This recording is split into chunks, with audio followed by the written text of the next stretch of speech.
Drivers are receiving unfair parking charges, according to the British Motorists Protection Association.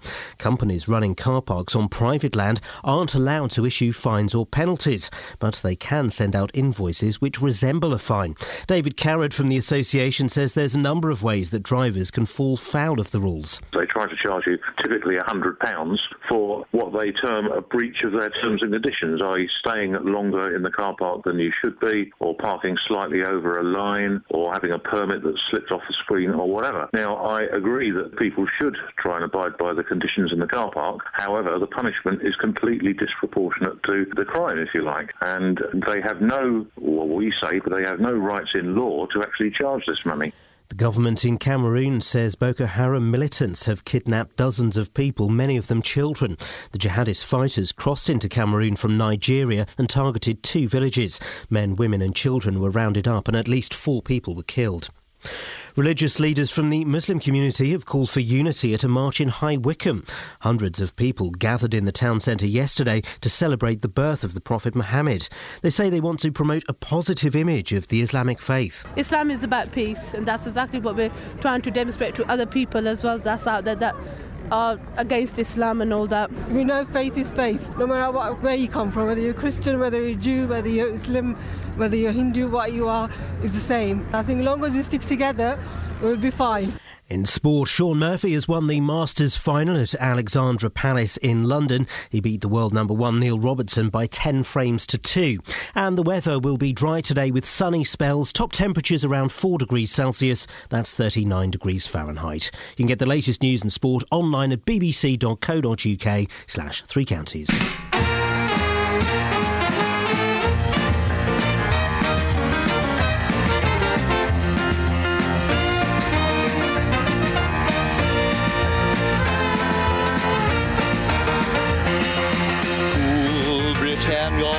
Britannia, you are cool. Take a trip. Britain's ever, ever, ever shall be. Hip, hip me, hip me.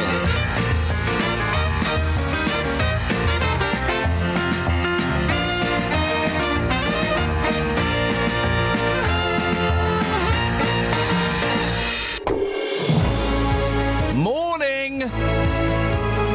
Car delays. Overstays. Oh, delays. Oh, delays. Trying to think of a few more, Kath. Trying to think of a few more. Winning ways. Give me that again. Winning ways. Winning ways. Dealey says. Dealey says. Pretentious plays. And they've had phase. What? It's just a phase. It's just a phase. Your microphone's very quiet. Hang on, if I do that, let's try that now. Okay, hold on. Oh, dear. Yeah, hi. Hey! 08459. Across beds, hearts and bucks. This is BBC 3 Counties Radio. Let's play Guess How Old the Susanna Hoffs was yesterday on her birthday. Let's start with Danny Bailey. Danny Bailey, first of all, do you know who Susanna Hoffs is? She's from the Bangles. You only know that because I mentioned the Bangles. Right, you're fired. Old woman Boyle, how old is Susanna Hoffs from the Bangles? Bearing in mind she's the hottest woman in show business. 50. Susanna Hoffs is 56 years old. 56! Flippin' heck!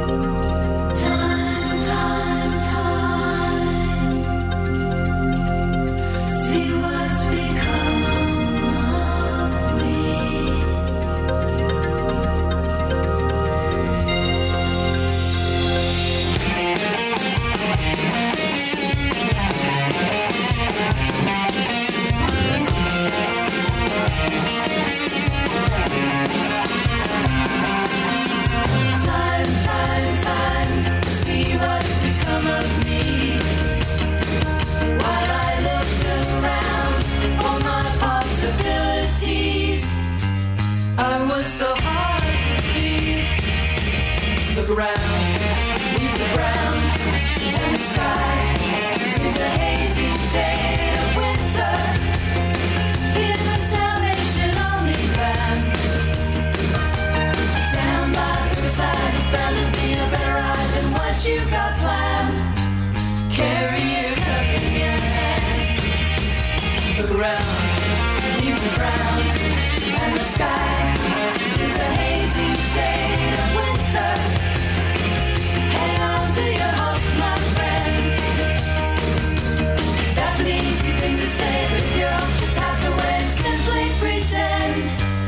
that you can build them again.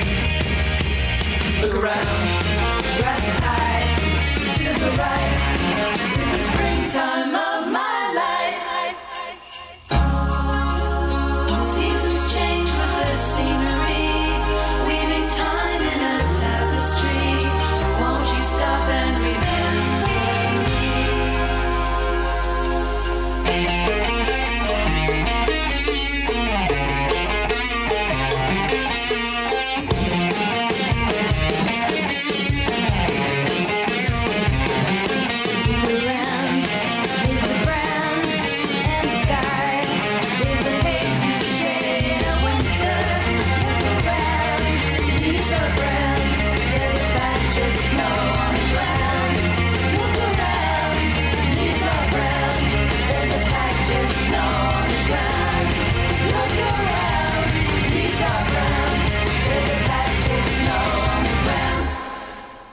Echo, echo, echo, echo. That sounds good, that, the Bangles. And if there's a patch of snow on your ground, give us a call. 08459 455 555. Local and vocal. I love the Bangles. Susanna Hoffs, the most beautiful woman in the world. 56 years old, yeah, and I'd still buy her a drink. I got to interview the Bangles once, and even the ones that look like fellas were hot in real life.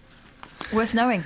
Are you allowed to tell that story to me, to the listener that you just told to me? That song. It's me that comes out bad. It does. Well, that's what that song reminds you of. Dumping my first boyfriend. And why? This is brilliant.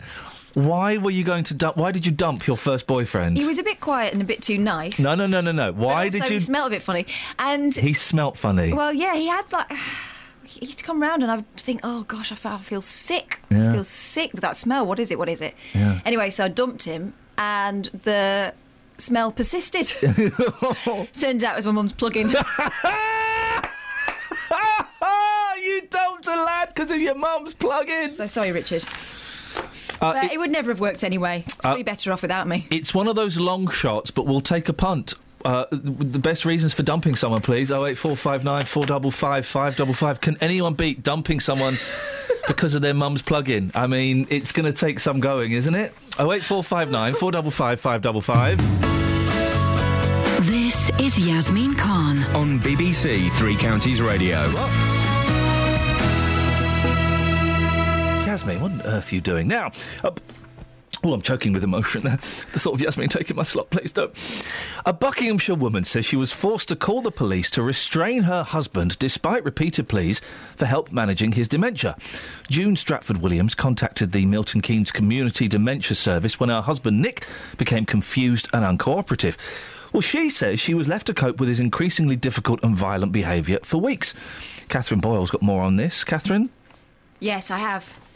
June came in with her husband Nick a few months ago, and we weren't here. Do you remember? I do remember. Remember, we weren't here. Justin spoke to them, didn't he? Justin spoke to them, yeah. And she came in last year with her husband Nick. We spoke to her about the fact that Nick had early onset dementia, so he's quite a young man, and people don't assume that that's what he's suffering with. Yeah. So he was diagnosed when he was just 58. He's now in his 60s, and now June's got in touch with us again because she's angry and upset about the way that her case has been dealt with by the Milton Keynes Community Dementia Service. So what more do we know about what happened, and why is June demanding an apology? Well, June says that the problem first started to be noticeable on the 7th of December.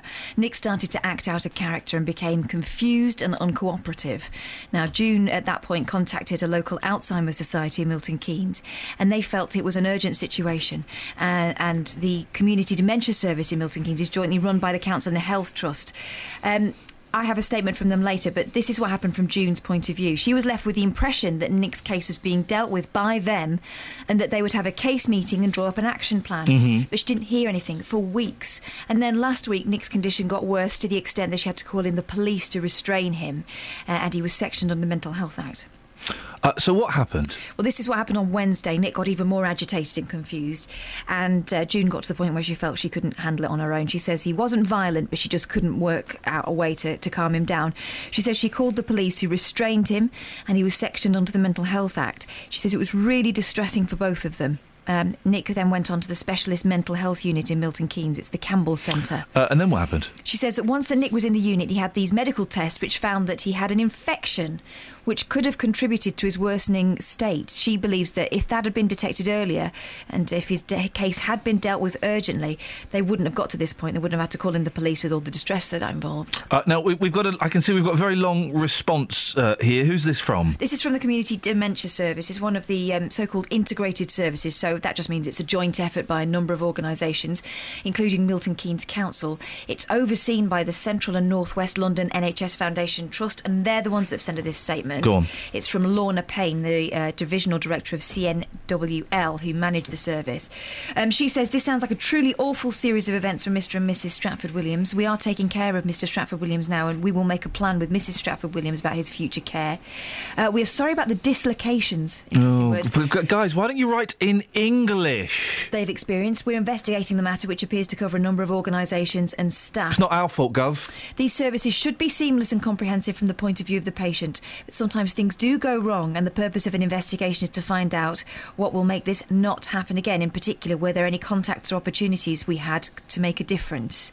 We'll provide an explanation and a plan to Mrs Stratford-Williams. We hope that Mrs Stratford-Williams will work with us to help iron problems out for her husband and herself, but also for other people too.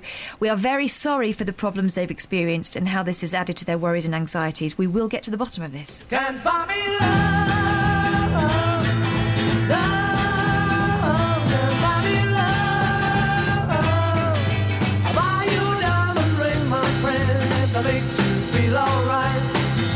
I'll get you anything, my friend, if it makes you feel alright. 'Cause I don't care too much for money, but money can't buy me love. I'll give you all I've got to give if you say you love me too. I may not have a lot to give, but what I got I'll give to you. I don't care too much for money, but money can't buy me love, can't buy me love. Everybody tells me so, can't buy me love. No, no, no, no, say you don't need no diamond rings, and I'll be satisfied. Tell me that you want the kind of things that money just can't buy. I don't care too much for money, money can't buy me love. Buy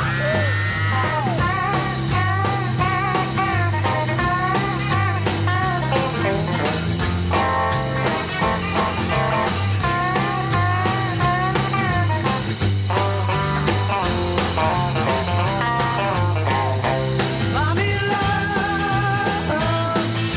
Everybody tells me so. Can buy me love. No, no, no, no. Say you don't need no diamond rings, and I'll be satisfied.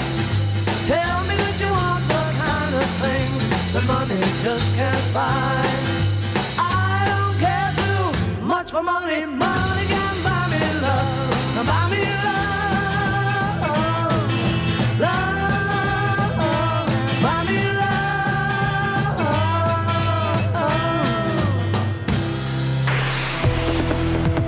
love. Travel news for beds, cards and bugs. BBC Three Counties Radio.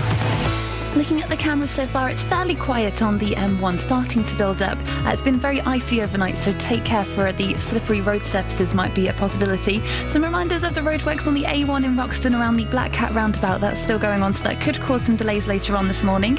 In Beaconsfield, the A355 Amersham Road, there's some temporary lights at Bartrells Lane, and in High Wycombe on the A40 Oxford Road there. You can expect delays there in both directions because of the roadworks at Oxford Street happening in both directions. Having a look at the train departure boards, no reports of any delays so far. Samantha Brough, BBC Three Counties Radio. Thank you very much, Samantha.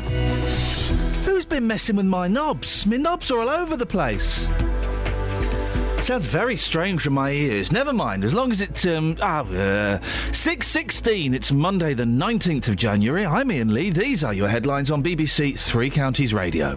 A woman from Milton Keynes says her husband wasn't given the right care for his dementia after the police were called to restrain him. It's being claimed that thousands of drivers are being sent letters which look like official parking fines when they aren't. And religious leaders from the Muslim community have called for unity at a march in High Wycombe at the weekend. BBC Three Counties Radio.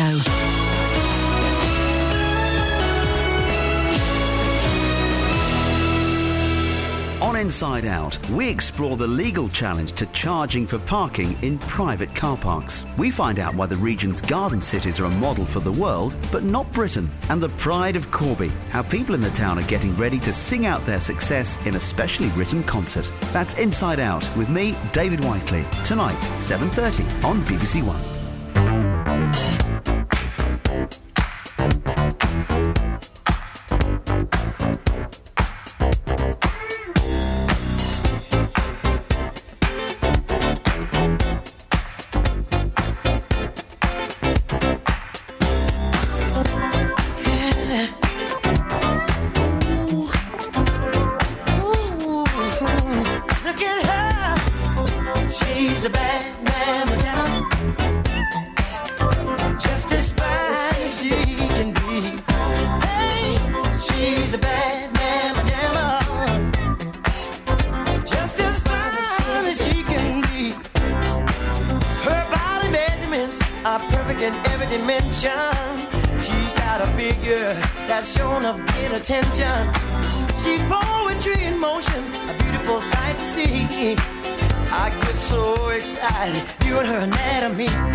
It's that Carl Carlton again, isn't it? It's Carl Carlton. Oh, yes. Wonderful.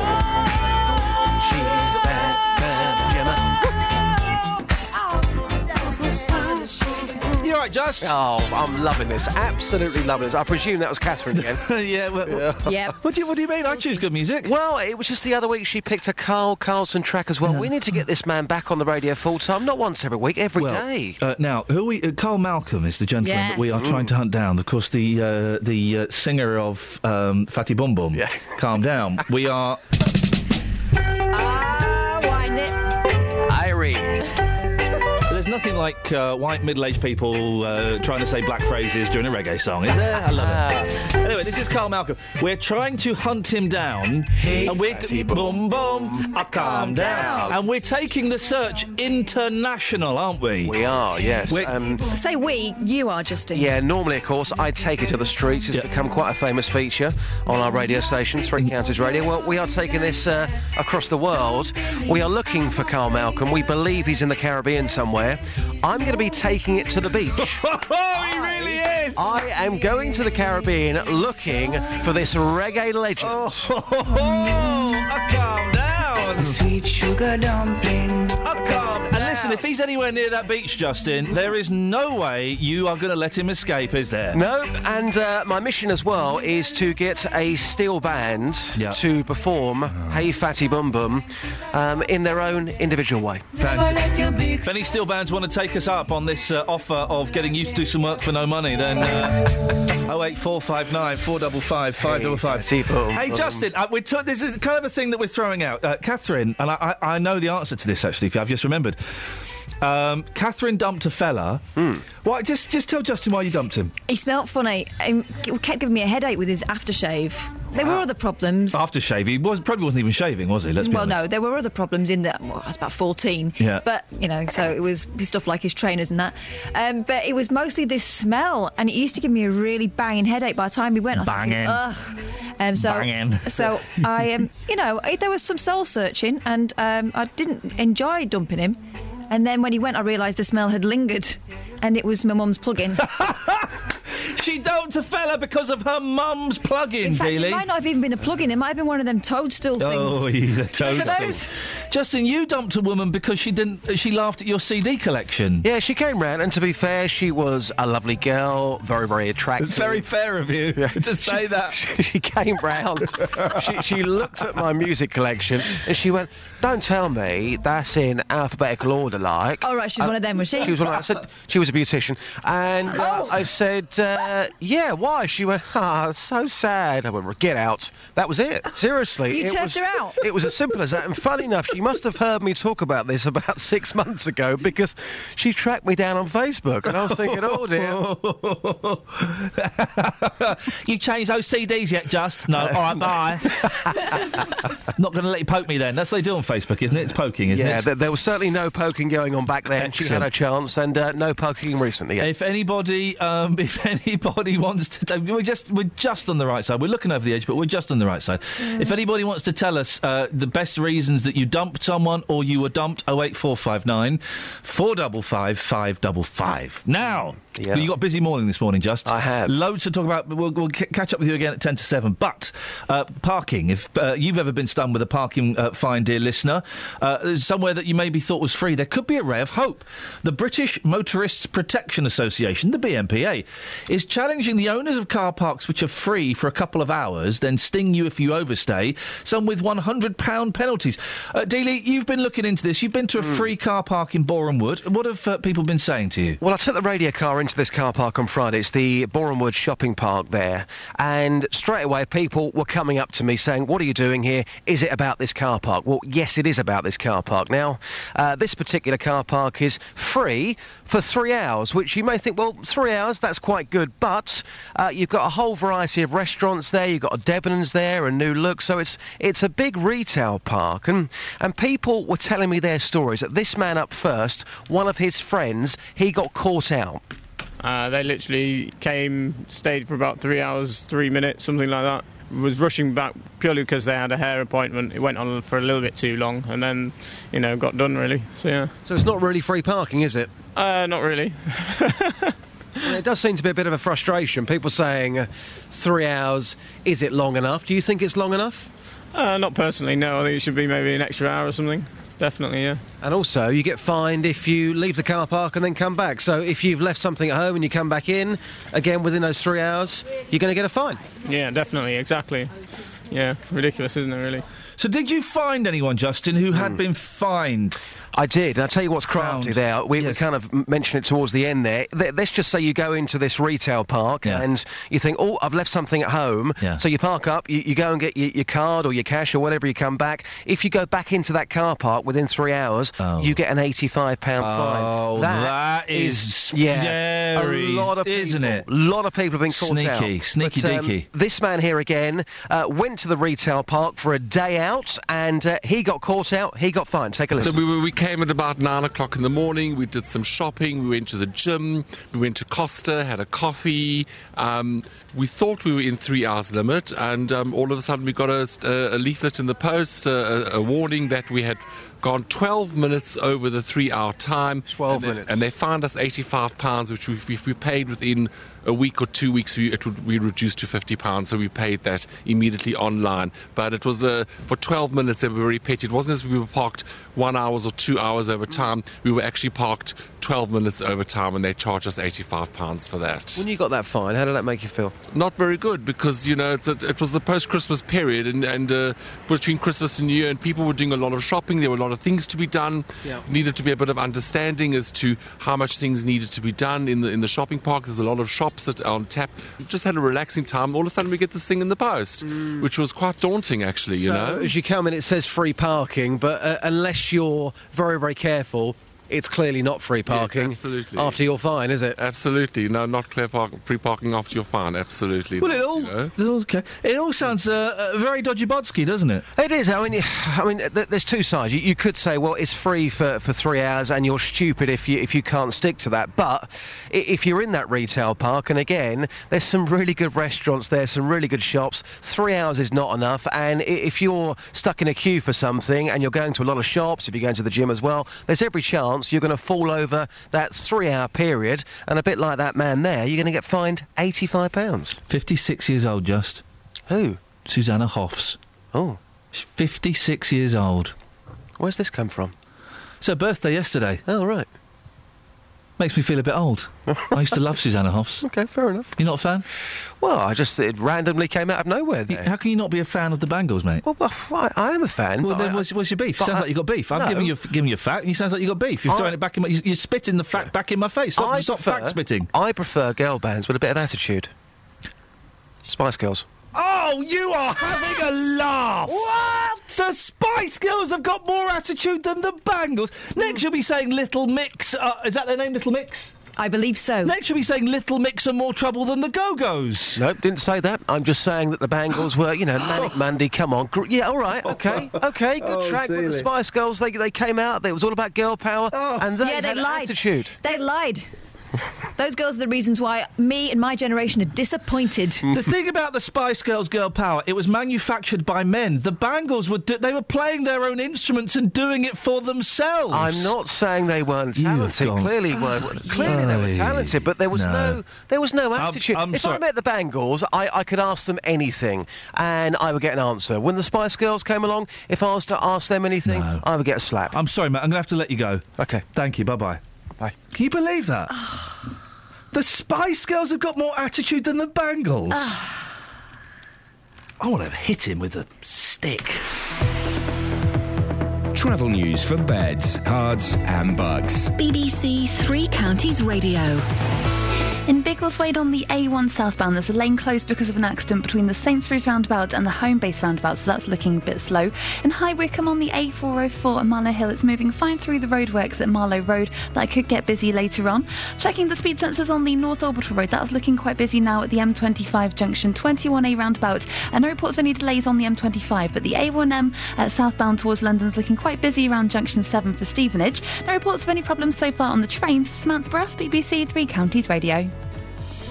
Across beds, hearts and bugs. This is BBC Three Counties Radio. It's 6:30. I'm Lee Agnew. The headlines. A woman from Milton Keynes is demanding an apology over the way her husband, who has early onset dementia, has been treated. June Stratford-Williams says delays in his care meant she was forced to call the police to restrain him. Two men will appear in court this morning charged with a rape in Milton Keynes. 23-year-old Omar Ahmed from Warwick Road in Bletchley and Glody Markey from Boycott Avenue in Oldbrook are accused of an attack in Fishermead on Wednesday. And thousands of drivers are receiving unfair parking charges, according to the British Motorist Protection Association. Companies running car parks on private land aren't allowed to issue fines or penalties, but they can send out invoices which resemble a fine. And the weather will be dry today with sunny spells, top temperatures around 4 degrees Celsius, that's 39 degrees Fahrenheit. Three Counties Sports. BBC Three Counties Radio. Watford remained 6th in the Championship after a 5-0 win at Charlton. MK Dons moved up to 3rd in League One with a 1-0 victory over Sheffield United. The Dons boss, Carl Robinson, is hoping to strengthen his midfield side before the end of the transfer window. Once you know you can try and compete now we're looking to go and dominate games, and we can be a little bit more forward thinking and a little bit more going for the throat to an extent in certain games, trying to score more goals. So they're little key areas that will allow us to do a little bit more offensively. I still want to bring players in, obviously, in certain areas. Obviously, there's a number of midfield we still need cover, as we showed you today. We still need maybe a wide player, and if we can bring another wide player in, I think we'll be in a very, very strong position. In League 2, Luton Town beat Plymouth while Wycombe drew with Bury. Stevenage moved into the playoff positions after a 2-0 win at York. Manager Graham Wesley says he's looking to keep his squad consistent. I'm always looking at my squad and looking to freshen it up and improve it and take it in a positive direction, always looking to do it. I think the minute that you get stale, you get complacent, but at the same time I think there's great value in having a group of lads who are operating as a team, who are becoming better organised, who are starting to understand the values that I hold dear and are starting to play to those values. So, you want consistency, you don't want to keep chopping and changing. In tennis, Andy Murray got a straight set win over India's Yuki Bambry in the Australian Open. Afterwards, he paid tribute to his fans. Every time I've been in Australia, support's been fantastic and really appreciate it. It's nice to play. Obviously, this is the first time playing with this roof. It's a beautiful court to play on, and yeah, it's great to play in front of a full crowd today, and hope I can keep it up. And in snooker, Shaun Murphy's won the Masters final at Alexandra Palace in London. He beat the world number 1 Neil Robertson by 10 frames to 2. BBC Three Counties News and Sport, more at 7 o'clock.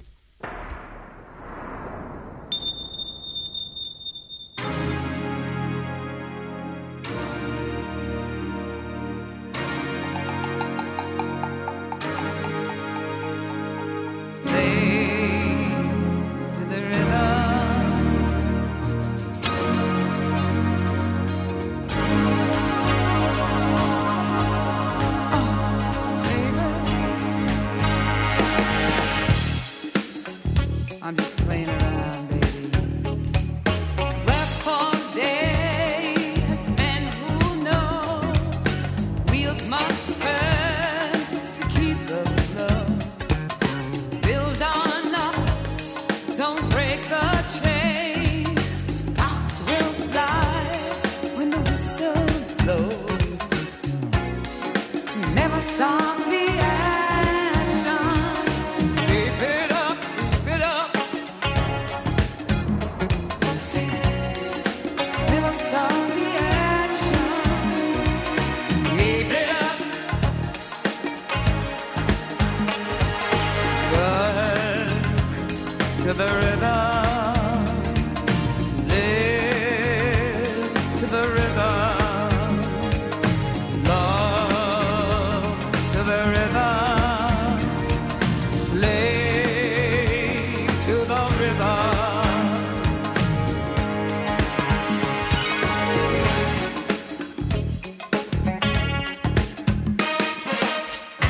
To wood in ancient times, man machine, power life, fire burn, hearts beat strong, sing out loud, the chain gang song. Never stop the action. Oh, keep it up, keep it up. Never stop the action. Come on, keep it up.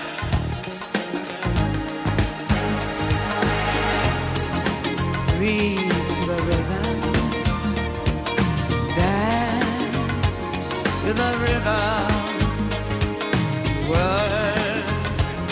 to the river. Live to the river.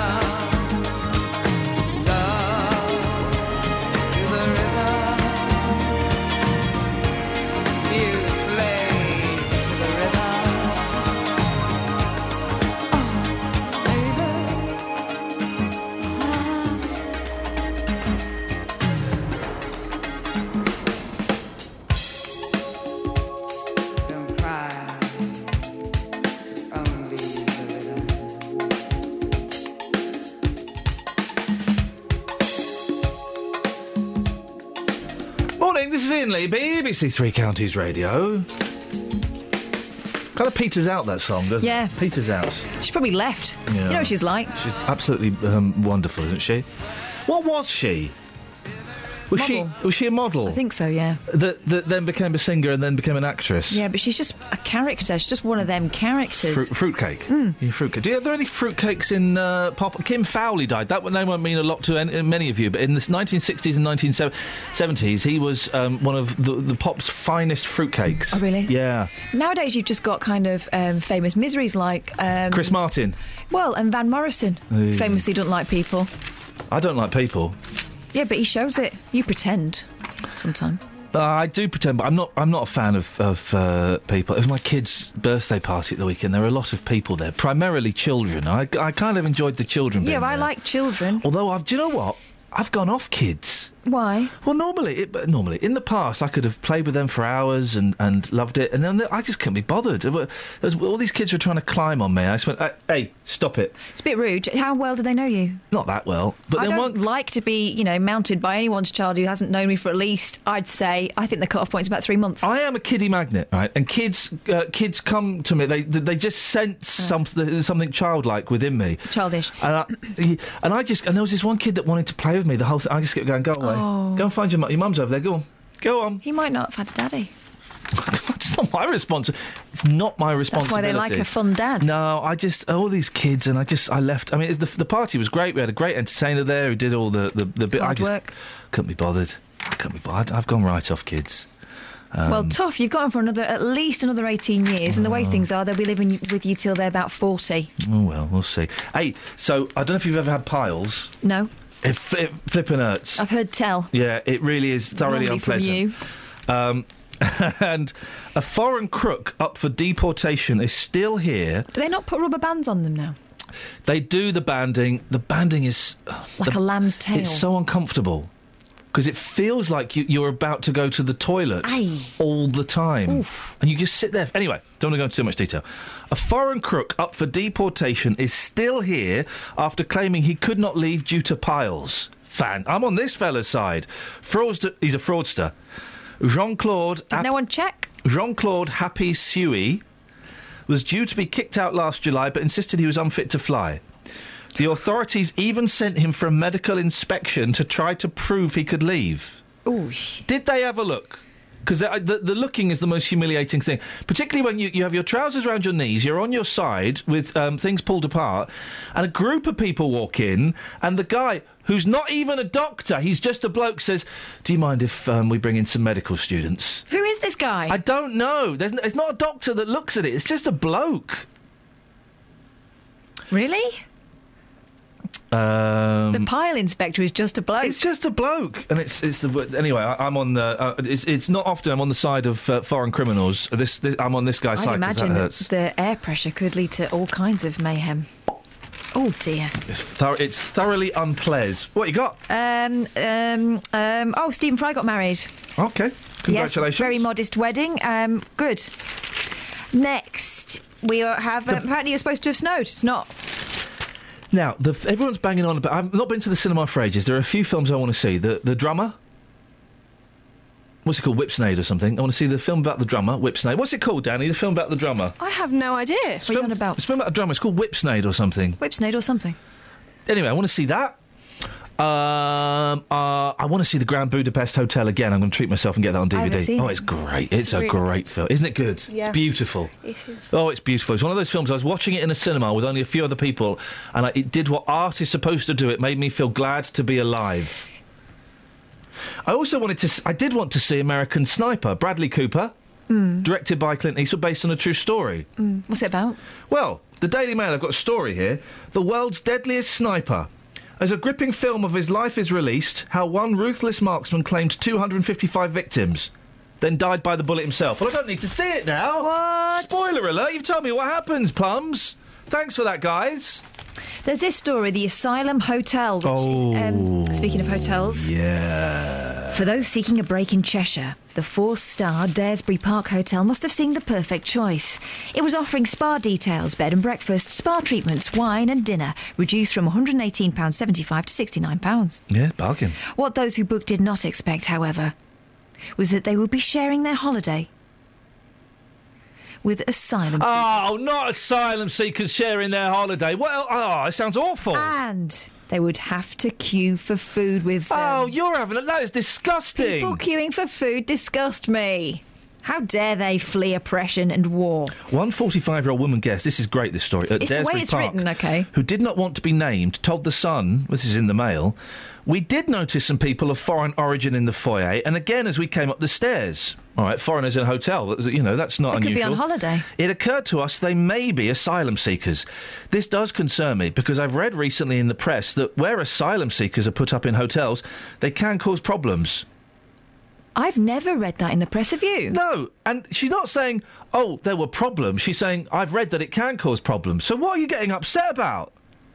I don't think she was upset. I think they asked her to be upset, and she gave them a modest response. One unnamed guest wrote on TwitAdvisor, I cannot believe that we had to queue up with asylum seekers for our meals. Well, the Dirty good news is... foreigners queuing. The good news is they were queuing. Disgusting. And what Send did them they back to expect? Syria. People have to sit, till the end of the sitting and get your leftovers? The floor we were allocated was occupied by some of these people, and all they did was hang around in the corridors talking on their phones. Disgusting. It's been 1 week since you looked at me, cocked your head to the side and said I'm angry. 5 days since you laughed at me, saying get back together, come back and see me. 3 days since the living room, I realized it's all my fault but couldn't tell you. Yesterday you'd forgiven me, but it'll still be 2 days till I say I'm sorry. Hold it now and watch a hoodwink. Does it make you stop think? You'll think you're looking at Aquaman. I summon fish to the dish, although I like the chalet Swiss. I like the sushi cause it's never touch a frying pan. Hot like wasabi when I bust rhymes. Speak like Leanne rhymes because I'm all about value. Bert Camper's got the mad hits. You try to match wits, you try to hold me but I bust through. Gonna make a break and take a fake out like a sink and ache and shake out like vanilla. It's the finest of the flavors. Gotta see the show cause then you'll know the vertigo is gonna go cause it's so dangerous you'll have to sign a waiver. Can't I help it if I think you're funny when you're mad? Trying hard not to smile though I feel bad. I'm the kind of guy who laughs at a funeral. Can't understand what I mean, well you soon will. I have a tendency to wear my mind on my sleeve. I have a history of taking off my shirt. It's been 1 week since you looked at me, threw your arms in the air and said you're crazy. 5 days since you tackled me, I still got the red burns on both my knees. It's been 3 days since the afternoon, you realize it's not my fault but a moment too soon. Yesterday you'd forgiven me, and now I'll sit back and wait till you say you're sorry.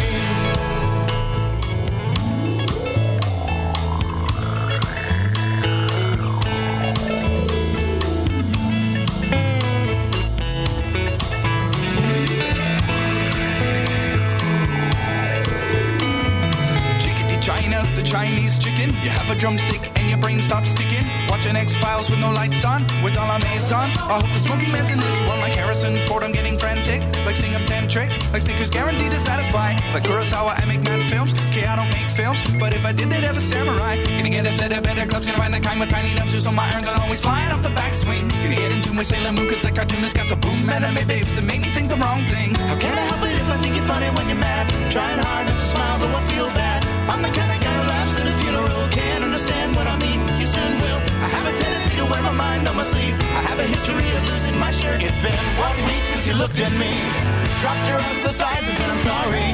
5 days since I laughed at you and said you just did just what I thought you were gonna do. 3 days since the living room, we realized we're both to blame, but what could we do? Yesterday you just smiled at me, cause it'll still be 2 days till we say we're sorry. It'll still be 2 days till we say we're sorry. Well, 2 days till we say we're sorry. Talking about the Asylum Seeker Hotel, Iain on Twitter sums it up perfectly. Some asylum seekers moved in near me the other day, then it rained, and the council just won't help. Oh. Travel news for beds, cards and bugs. BBC Three Counties Radio. In Biggleswade on the A1 southbound, there's a lane closed because of an accident between the Sainsbury's roundabout and the Homebase roundabout. That's affecting southbound because of an accident between a lorry and a car. So the queues are starting to build up there. In Milton Keynes, a reminder of the roadworks on the A421 Standing Way. They're in place between around the Kingston roundabout, so expect delays, but it doesn't look too bad at the moment. Looking at the motorways, the M25 anti-clockwise is starting to get quite busy between junction 21 for the M1 and 25 for junction 19 for Watford. And the M1 southbound's looking very busy now between junction 10 for the Luton Airport Spur Road and 9 for Redbourne. No reports though of any problems so far on the trains. Samantha Bruff, BBC Three Counties Radio. Thank you, Sammy. 6:46, Monday the 19th of January. I'm Iain Lee. These are your headlines on BBC Three Counties Radio. A woman from Milton Keynes says her husband wasn't given the right care for his dementia after the police were called to restrain him. It's being claimed that thousands of drivers are being sent letters which look like official parking fines when they aren't. And religious leaders from the Muslim community have called for unity at a march in High Wycombe. Let's get the weather. Here's Kate. Beds, hearts and bucks weather. BBC Three Counties Radio. Good morning. It's a bitterly cold start to the new week. Some of us have some frost, some of us don't, but the Met Office do have a yellow weather warning in place for ice, particularly for parts of Buckinghamshire. Elsewhere, it is very cold, temperatures ranging between -1 and 1 Celsius at the moment, so it is touch and go whether you're scraping ice from your windscreen or not.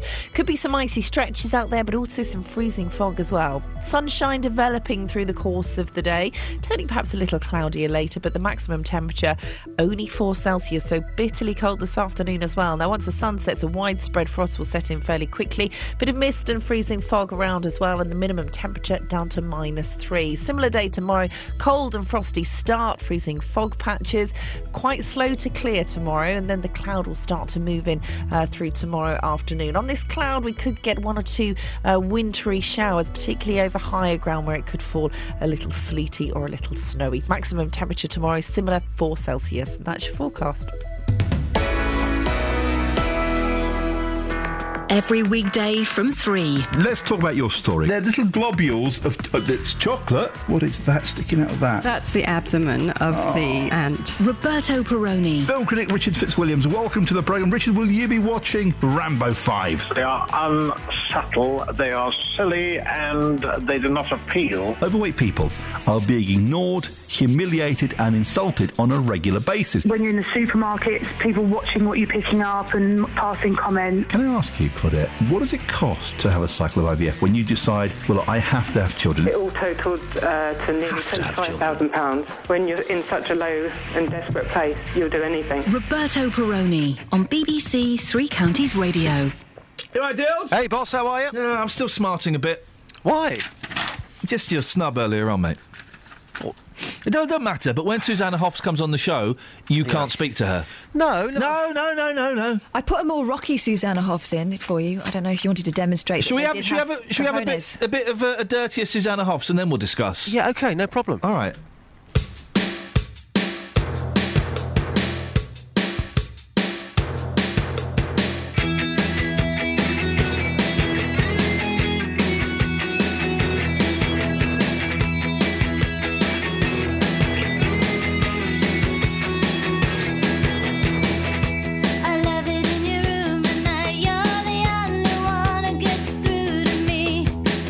In the warm glow of the candlelight, oh, I wonder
out a gap here. That's what I'm talking about, Dealey. Now tell me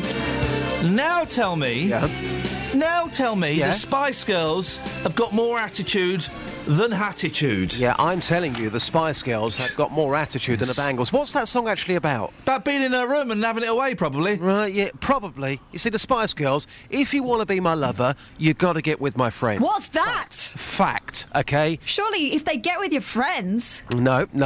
What that's saying is, if you want to be with me, you got to get on with my friends. If you don't like my friends, that's it. Goodbye. Two become one. Put it on. We all know what that one's about. Right. Again, dealing fact, not fiction. Mama, I love you. They sung songs that we could all relate to.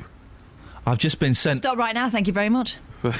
I've just been sent a clip of Susanna Hoffs. Yeah. Oh, from a film, The All-Nighter, where, if I remember correctly, this scene, if I just jump... She's wearing a vest. No. There we go. I remember that. Dancing in her pants. Yep, I remember that. I remember watching that at my nan's. Everyone gone to sleep. All women do that when they're getting dressed. Did you not know that? Justin! That whole thing. So much we could talk about. Yeah, I think I know which road you're going to go down. Not the reggae route. Well, it could be the reggae route. It's in bizarrely, this is in it's in lots of the papers. The Fatty Bum Bum. I've got it in the Telegraph. Which paper have you got it in? I saw a hilarious cartoon of a hippo in a headmaster's. A big bottom is behind a baby's clever brain. Okay. How a mum's curvy thighs help her baby's brain develop.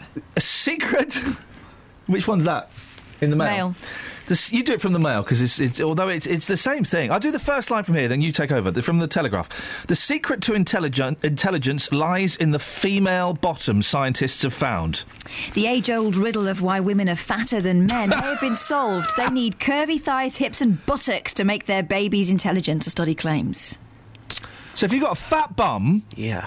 And you're a mum... Yeah. Then your kid... is going to have some brains. Apparently, these fat banks play a vital role in fueling the development of newborns' brains. I've made a few deposits in a fat bank. Breastfeeding, according to academics. What does that mean? I don't know, it sounds disgusting. It does sound disgusting. I didn't mean it to sound like that. Anyway, that's why my kids are clever. You need lots... Look at this, as a scientist says, Professor Will Lassick. Yeah, don't bother finding a cure for cancer. Just go around studying women's bums. You need lots of fat to make a nervous system, and the fats in these areas are enriched, which is particularly important in the human brain. How does it get from your bum to your womb, though? Tubes, isn't it? Oh, right. It looks as if women have evolved to accumulate these fats and hold on to them until a baby arrives. Justin. This has got street potential. Yeah, it's going to put you in an awkward position, though, mate. It could put me in a very awkward position. You think I'm a little bit thick sometimes, don't you? Come on, you can admit that. Come on, we're No, I don't, Justin, I do not think you're a little bit thick sometimes. Have you got a very... All the time. That's better, yes. Have you got a very skinny mum? My mum is a former Miss Hertfordshire. And you think I'm pretty thick. One of my friends, I shall mention no names, Dave, but his mum's got quite a well-rounded backside, and he's a very clever guy. So, based on those two facts... Proof. Proof. So how are you going to approach this, Just? Are you going to go up to women with fat bums and ask how clever their kids... Well, how are you going to do this? I think there's two ways we can do this. Okay, we can go for the obvious. We can say, Madam... I hope you don't mind me saying, but you've got a well-rounded backside. Yeah.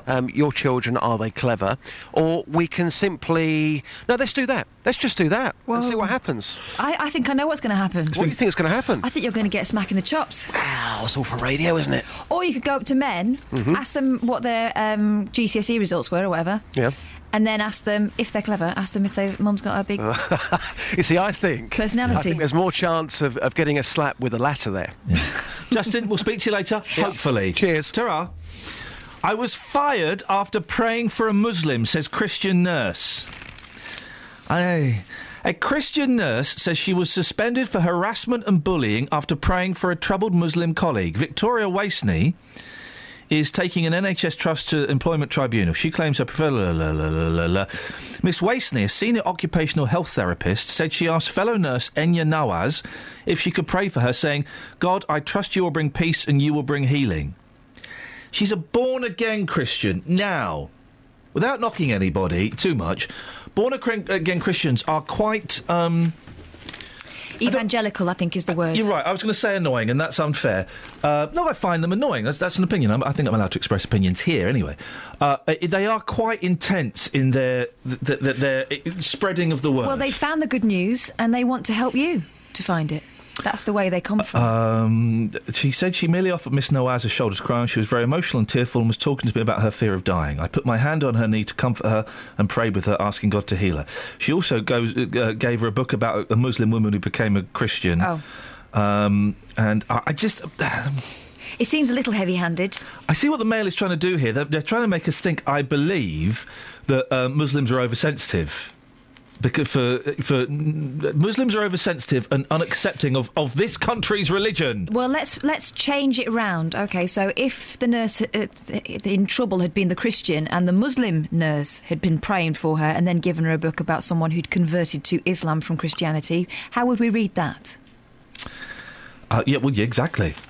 08459 455 505. We've noticed you don't start calling in until 7:30, so I don't quite know why I'm giving you the phone number, but your thoughts on this, please. Paul's wrong. Oh, hello, Paul, you're right. Hello, Ian, good morning. Paul, can I come... I didn't see you there, mate, and my fault, you've been there for ages. Can I come to you after the news so you get a fair crack of the W? If you like to, yes, no problem. You sound disappointed. Now you sound happy. Travel news for beds, cards and bugs. BBC Three Counties Radio. In Biggleswade on the A1 southbound, there's a lane closed because of an accident that's just before the Sainsbury's roundabout, and it's causing queues to Bedford Road all the way from Sandy southbound towards the Sainsbury's roundabout. On the having a look at the roads in general, it's looking not too bad, but it's been a very cold night, so be careful of ice on the roads. On the motorways, the A1M southbound's looking quite slow between junction 8 for Hitchin and 7 for Stevenage, and the M1 southbound's very slow between junction 11 for Dunstable Road and 9 for Redbourne. Checking the M25 and anti-clockwise, that's starting to look very slow between junction 21 for the M1 and 19 for Watford on the cameras. And on the train departure boards, no reports of any problems so far this morning. Samantha Bruff, BBC Three Counties Radio. Thank you, Samantha. What are you doing, Kath? I'm politely waiting for you to finish before I leave. Yeah, I mean, go and I'll see you after the show. Yeah, but I don't want to slam the door on air. Because I will slam it. Go on then, try and slam it. You know what I'm like? You can't slam it, it's air cushioned. All right, let me try it. Oh. So you can't slam it, it's air Oh, flipping, actually you can slam the air... Oh, dearie me. How rude. Local and vocal across beds, hearts and bucks. This is BBC Three Counties Radio.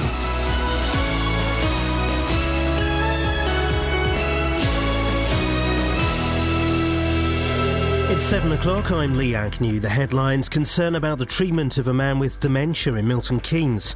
2 men charged with rape in Buckinghamshire, and Muslims hold a peace march in High Wycombe. BBC Three Counties Radio. A woman from Milton Keynes is demanding an apology over the way her husband, who has early onset dementia, has been treated. She says delays in his care meant she was forced to call the police to restrain him.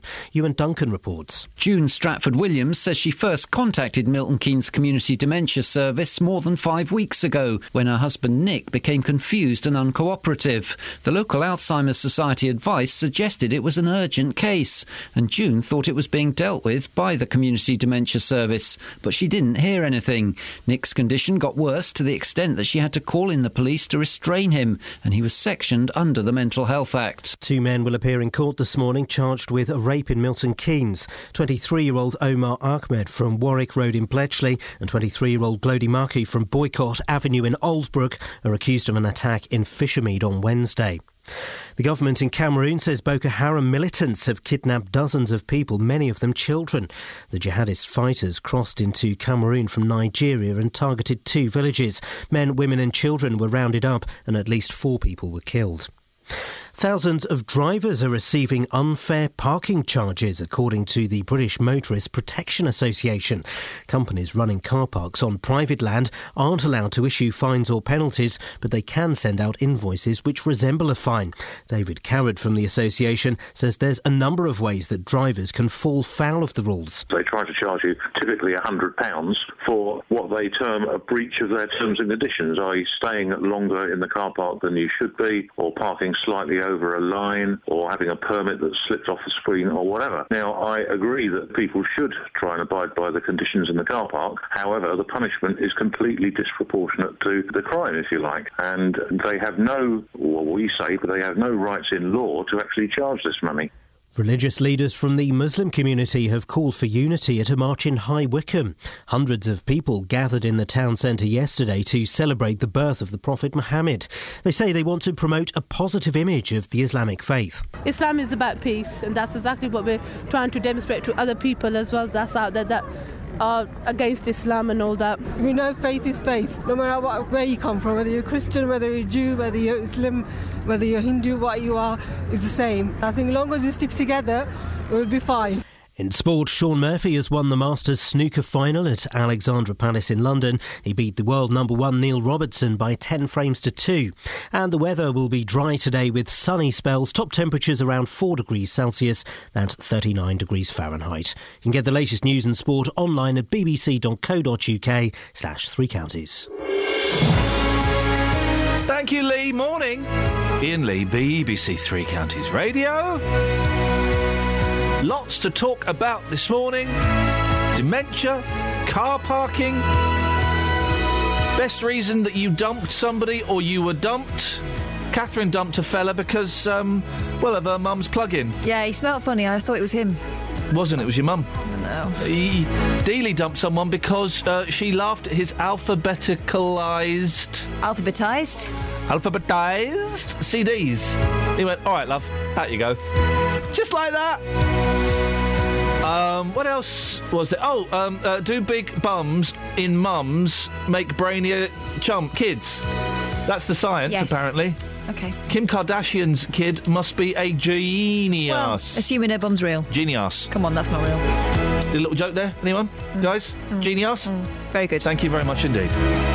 0845... It's not a real bum, though, is it? Sorry? It's not a real bum. Hang on a second. Across Beds, Herts and she gets it pumped up every morning. Is BBC Three Counties Radio.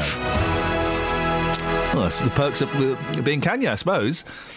It's not her real bottom. That cannot be a real bottom. No, that and Nicki Minaj. They're not fakes. Of course they are. I know you can get. They're too big and round. You can get implants. Jennifer Lopez is real. Yes. Okay, great. We'll keep that one. Yeah.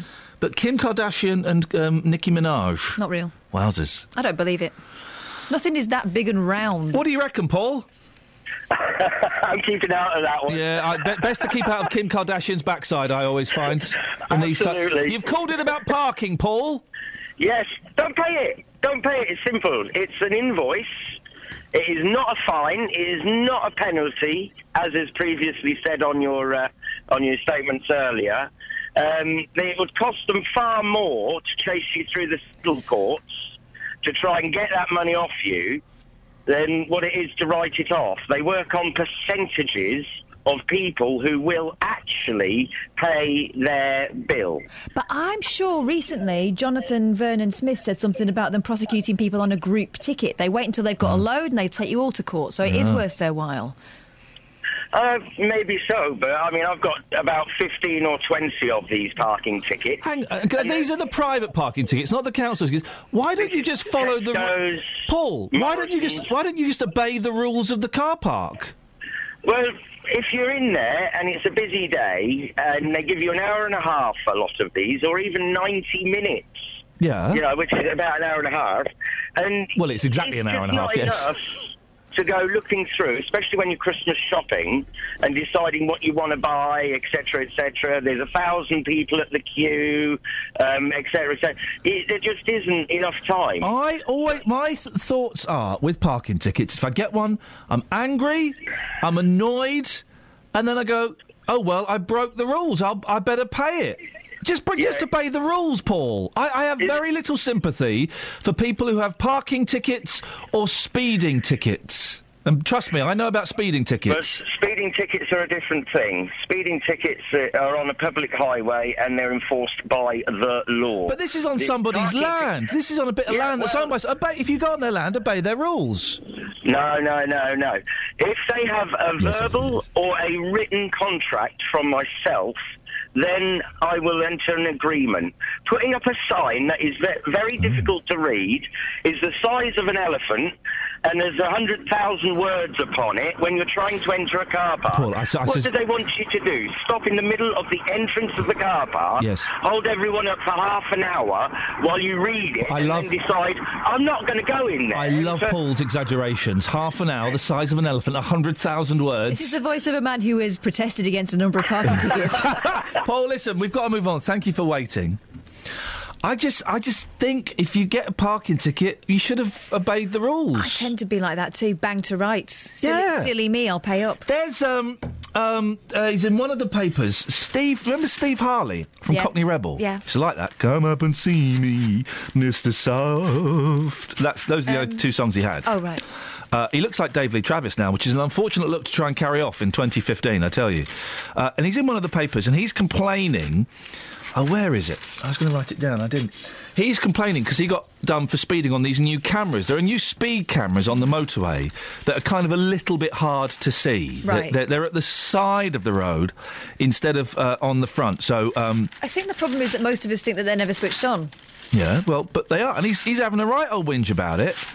Where are you, Steve Harley, and your Cockney Rebels? But I've heard he's a bit like that.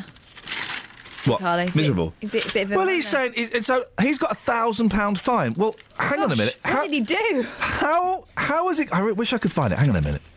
We'll move on in a second. I just want to find this because it's Here we go. There we go. It's in the Sun. Rebel Rage. Cockney Rebel star Steve Harley, who does look like David Travis in that photograph. He does. I really would shave that beard and get some bigger glasses. Has slammed Big Brother's speed camera technology after being hit with a £1,000 fine. The Make Me Smile singer was caught on camera doing 70 miles per hour after failing to spot that the speed limit had dropped from 70 to 40 on the M25. Steve, who also got 6 points on his licence, that means he didn't pay. If he got 6 points for a speeding thing, that means he didn't go to court when he was supposed to.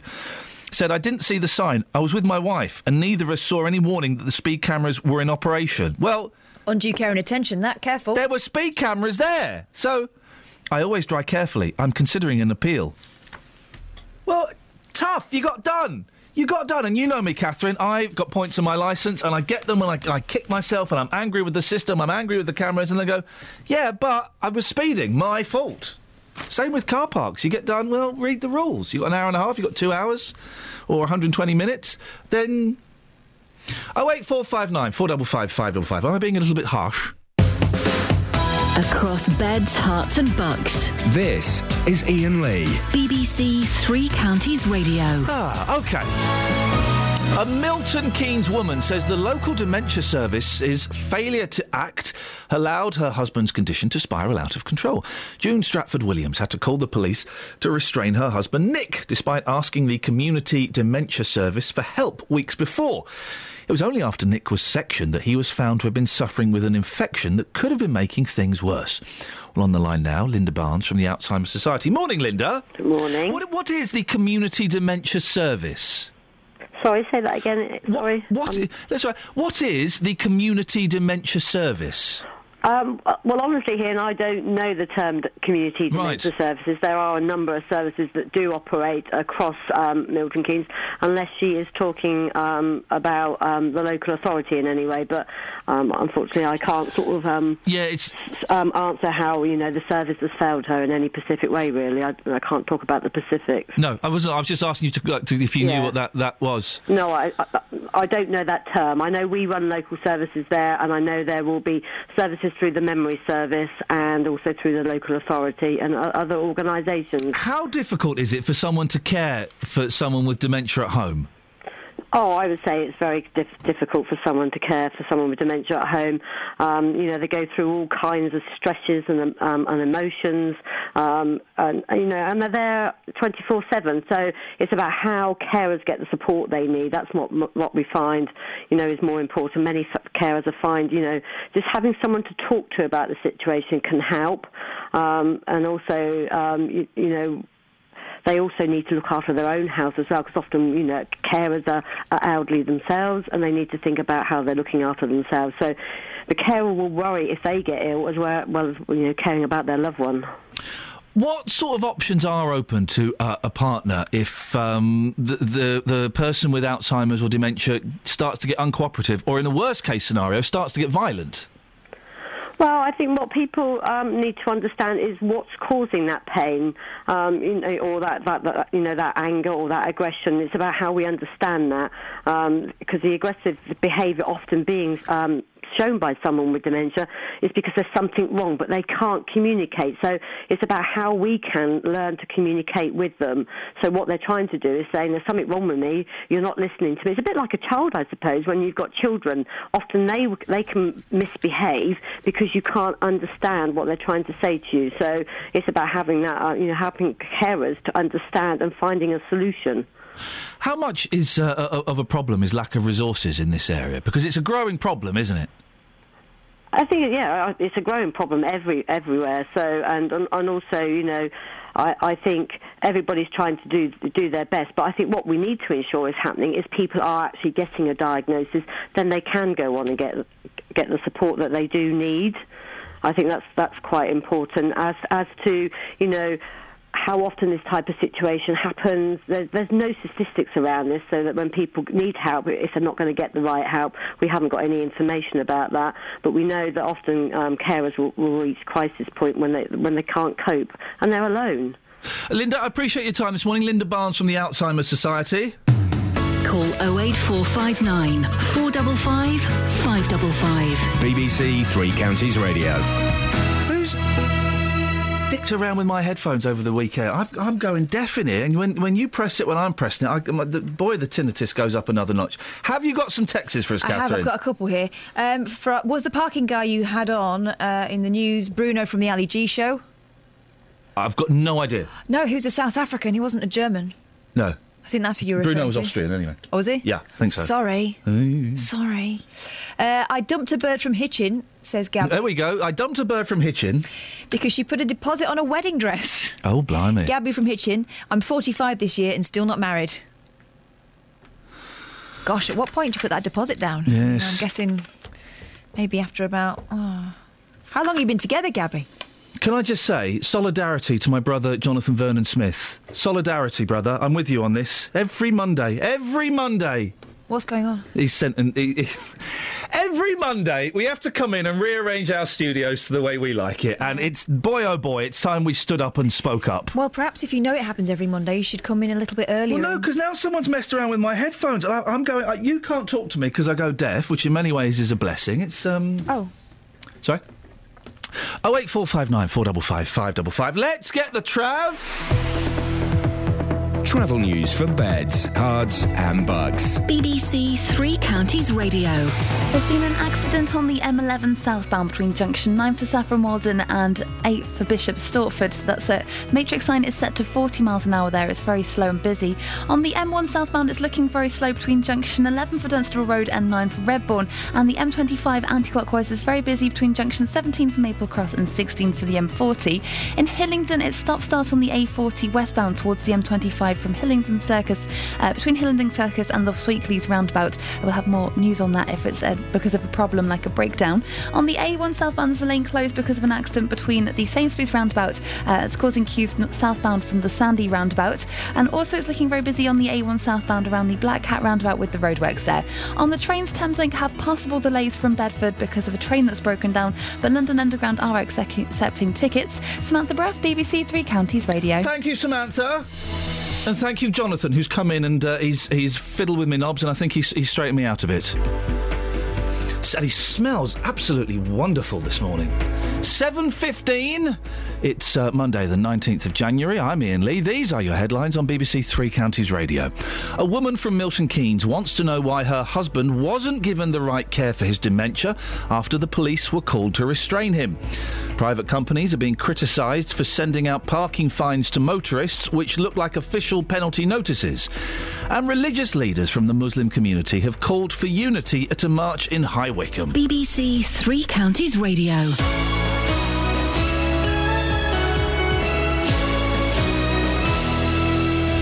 On Wednesday, local MP Gavin Shuker sat in my hot seat answering your questions. Actually, it's not always possible for people who don't live in as great a need to get access to the housing that they want in the area they want. If you want to hear everything that happened, I would completely reject the racist views of Paul Weston and others who seek to try and stir up hatred in our community. Go to bbc.co.uk/Three Counties Radio where you can hear it all again. They're trying to attack UKIP and all the mainstream parties to try and track some votes and some publicity to their far-right hate campaign. The JVS Show Hot Seat with Gavin Shuker. Online at bbc.co.uk/Three Counties Radio. Call 08459 455 555. BBC Three Counties Radio. What do you mean, no? Come on, let's have some texts. Come on. We've only got the same ones again. I can read them in a different voice if you want. Oh, did you just do some texts? Yeah. What were they? Oh, I was not paying any attention at all. Guy asking whether that was the Bruno. The other one? No, he's not. Austrian. And I wasn't paying any Gabby from attention Hitchin dumped someone for ordering a wedding dress. Isn't that funny? How you can function, but really none of it's going in at all. That's the complete opposite of mindfulness. That's mindlessness. Yes. Well, that's what I've been doing for the last 10 minutes. 10 minutes? Hey. Now, there's a ray of hope on the horizon for anyone who's been stung for parking somewhere that they thought was free. The British Motorists Protection Association, the BMPA, says the current system is unfair. Well, David Carrott is from the association. Morning, David. Good morning, Ian. So, I presume we're talking about private car parks rather than ones ones run by the council? Exactly, and that's where the confusion arises. As you said in a few minutes earlier, they send out notices which look like official fines, but they're not. So they mislead people. So explain the difference between the charges private car parks can issue versus an official council fine. Right, so an official council car park can issue notices under the Traffic Management Act 2004. So it's in statute, and basically you have to pay it or appeal it. And if you don't, the bailiffs will be round at your door. Private charges are actually based on contract law. They are not backed by any statute. In fact, we shouldn't call them fines at all. They're speculative invoices, and all they're trying to do is recover their losses for you staying over the time or not putting money in the machine or whatever it was. And what's wrong with that? What's wrong with that? Well, under English contract law, you could only sue to be put back in the position you would have been if the contract hadn't been breached. So charging £100 for a few minutes over 2 hours or failing to pay the £2 or whatever it was is completely disproportionate. So what we have is a situation where the punishment doesn't fit the crime. But if those are the rules of the car park and they're displayed prominently, then if you enter that car park, you have to play by their rules, don't you? Well, we would always say, if it says 2 hours or £2 an hour or whatever it is, then yes, you should pay that. But what I'm saying is that if you breach the contract, then there is no. There's nothing in law that says that they can charge you £100 or £85 for so doing, and that's what's been at the centre of a big legal case that's going to the Court of Appeal next month. So, are you saying that we should ignore these fines when they get sent out? No, I'm not saying that at all. What I'm saying is if you get one of these, you should appeal it, first of all, to the private parking company. And if they reject your appeal, there is an independent body called Poplar, Parking on Private Land Appeal Service. And if you appeal on the basis that the charge does not represent a genuine pre-estimate of loss, then in almost every case, they will cancel the charge, which just goes to show that they know the law and that these charges do not reflect the loss to the parking company. Is it just sour grapes on your part, David? No, it's not. It's, what we have is something like 2.8 million charges being sent out by private companies every year, most of them for very minor infractions or even, in some cases, infractions which didn't occur at all. And these companies are run by, to a large extent, ex-clampers who are just trying to extort money from people for no good reason. But it's not extortion, is it? If the rules are displayed, it's not really extortion, is it? It's a business. if you go into a retail park, which has got a car park with several shops, and you're spending money in lots of shops, and it says on there maximum 2 hours parking, but you're going to be doing lots of shopping, as lots of our customers do. Why should you be restricted to 2 hours, and why should you have to pay another £100 just because you stayed over that? I mean, we have a case of somebody who spent over £400 in various shops, and he spent 2 hours 15 minutes doing it. Why should he have to pay for that extra? That's ridiculous. There's no commercial justification for this whatsoever. David, I'll be interested to hear what my listeners think. Thank you for that, David Carrad from the BMPA. 08459 455 555. Dave Smith is from the British Parking Association. Morning, Dave. Good morning. What's your reaction to what you just heard? Well, I mean, I don't disagree with everything that David said, but I think, we have to realise that most motorists don't actually receive a parking ticket, and the majority do actually pay heed to the rules and regulations. But those ones that do, for £100 fine for being 15 minutes over, it's a bit tight, isn't it? Yeah, I think 15 minutes is a little proportion of the time over, and I think most motorists wouldn't receive a ticket for that overstay. 15 minutes. But it's automatically generated, isn't it, by a computer? So there is no human element going, well, it's only 5, 10, 15 minutes. We'll let them off. It's generated automatically. No, there's always a human element involved. I mean, I've seen behind the scenes where these operations take place, and, it's not in these companies' interest to issue a ticket that is wrong. They want to make sure that they're providing a service on behalf of the landowner. Well, 15 minutes wouldn't be wrong, and we know that it does happen. So how is that justified? Well, it's not justified. I mean... So why do they do it? Well, the parking operators are managing the land on behalf of a landowner, typically a retailer. They're providing a service to the landowner. What we don't want is a situation where motorists are parking all day, every day, in a car park. They're not actually using the service available.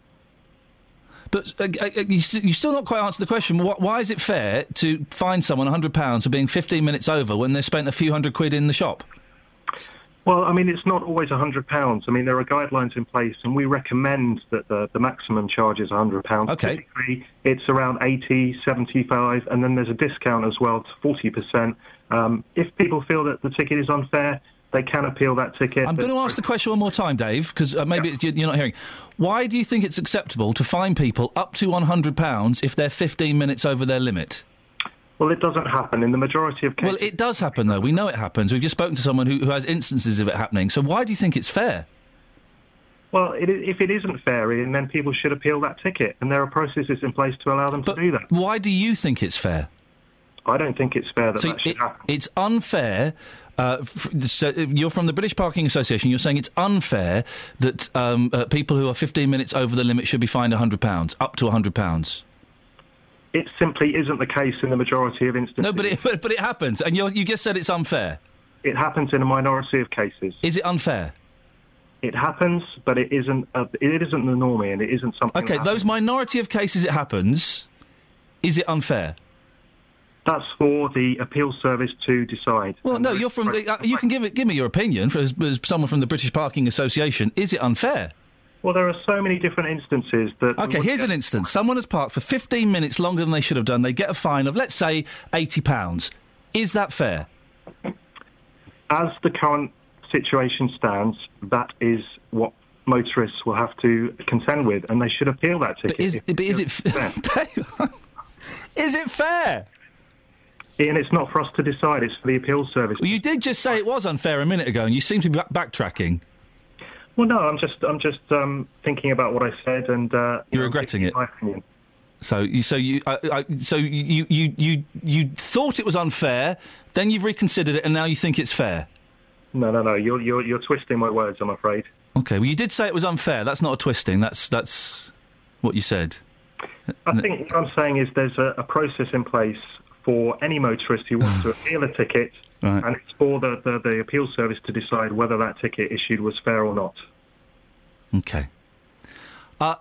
Making it difficult for people to go shopping and do things, isn't it?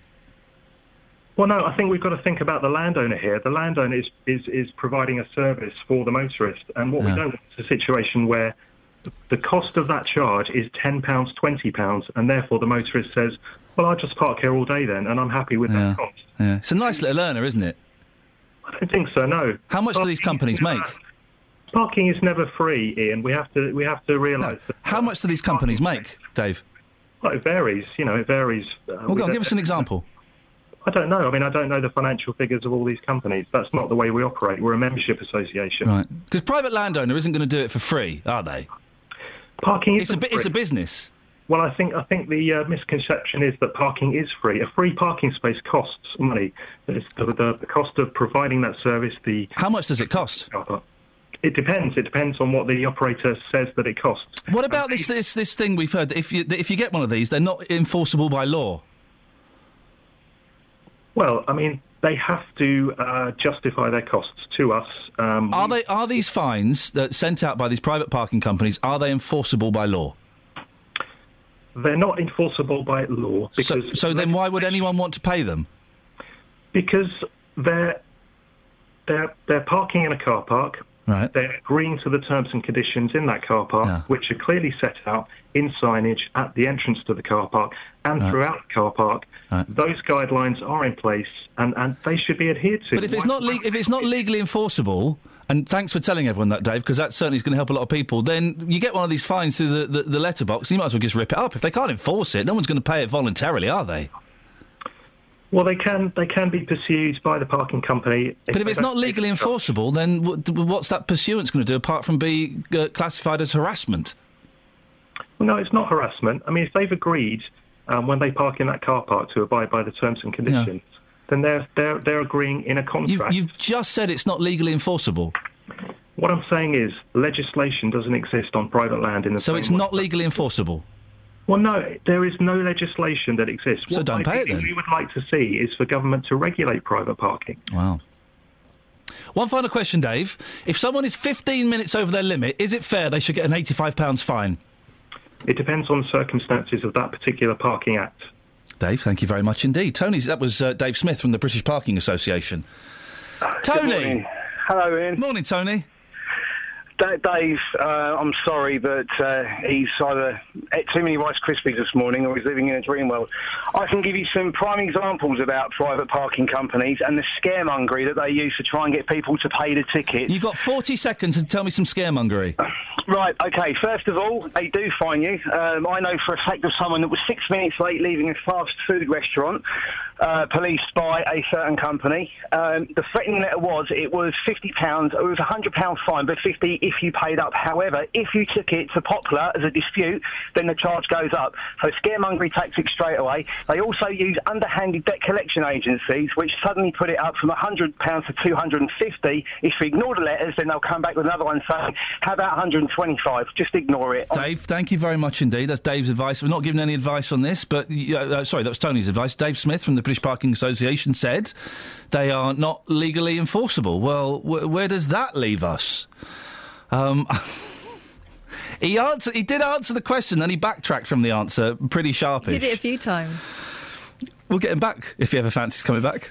What's the cost of a parking space? Whatever the operator says it is. Wise words there. 08459 455 555.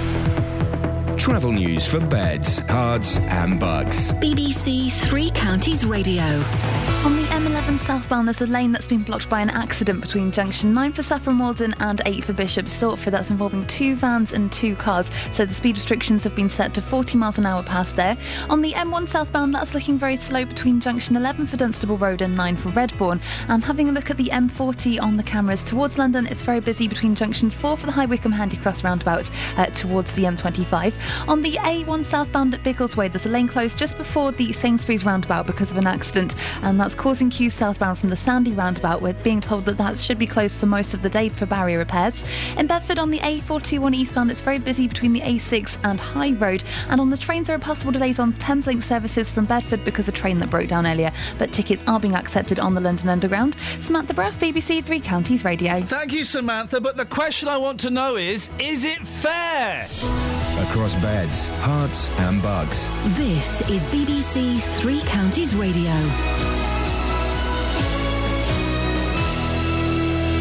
It's 7:30. I'm Lee Agnew. The headlines: a woman from Milton Keynes is demanding an apology over the way her husband, who has early onset dementia, has been treated. June Stratford Williams says delays in his care meant she was forced to call the police to restrain him.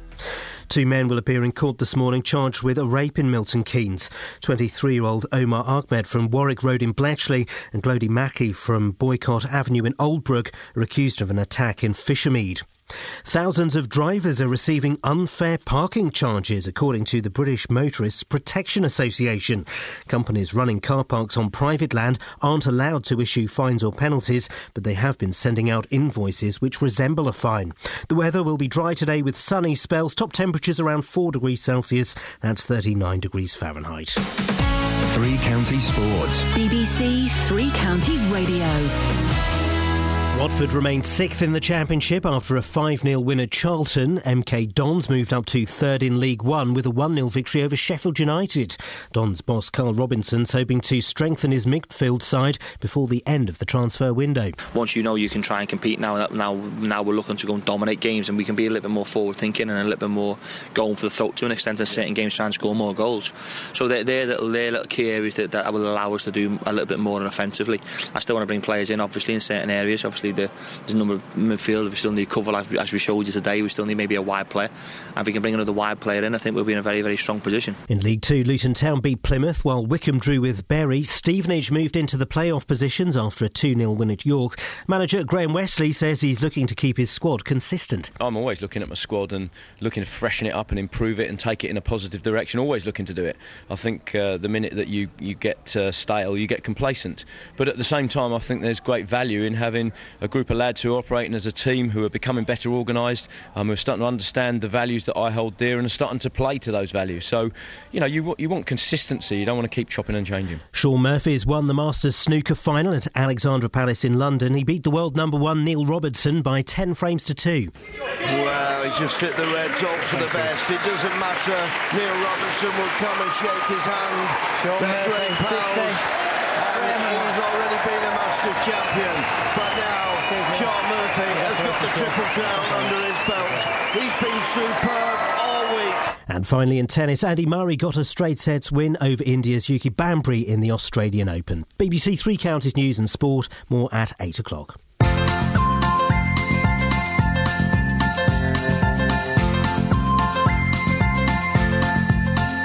There's a voice that keeps on calling me. Down the road is where I'll always be. Every stop I make a new friend. Can't stay for long, just turn around and I'm gone again. Maybe tomorrow I'll wanna settle down. Until tomorrow I'll just keep moving on. Down this road that never seems to end. When new adventure lies just around the bend. So if you wanna join me for a while, just grab your hat, come travel light, that's hobo style. Maybe tomorrow I'll wanna settle down. Until tomorrow, the whole world is my home. So if you wanna join me for a while, just grab your hat, come travel light, that's hobo style. Maybe tomorrow I'll wanna settle down. Until tomorrow, I'll just keep moving on.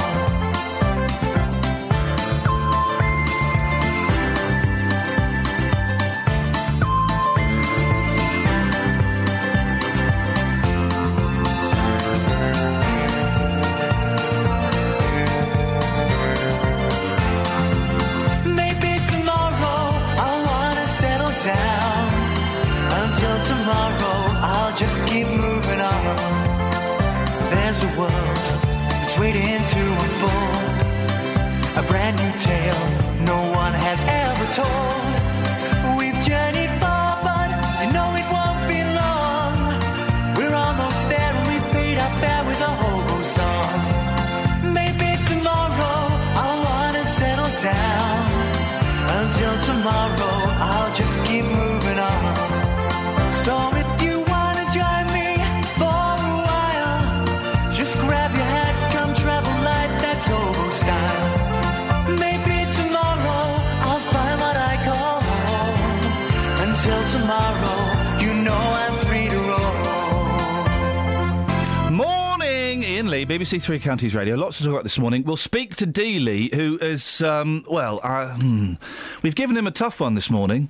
He's a brave man. Not a brave man, he's an idiot. But women with larger bums have brainier kids. God knows how he's going to handle that one. Well, there's an unfortunate choice of phrase, isn't it? Delicately, hopefully. We're also asking the most ridiculous reasons you dumped somebody or you were dumped. Dealey dumped someone because she laughed at his CDs that were in alphabetical order, and Catherine dumped a fella because of her mum's plug-in. I thought it was him. You thought he stank, it was your mum. It was my mum's plug-in. Your mum's stinky plug-in. It was pungent. 0845, that's an unusual aroma. 08459 455 555. We also kind of, the parking and private companies parking, and boy oh boy, that guy from the British Parking Association really set things straight, didn't he? That's made it clear. That's made the whole scam clear. Have we got any texts on this? We have got a number of texts. People have stopped putting their names on. I don't know why. Guys. Are you all spies? What's going on? Why can't we know your name? Come on, guys. Rob says Flitwick Tesco's car park would be clogged up all day with commuters' cars. Yeah, it used to be.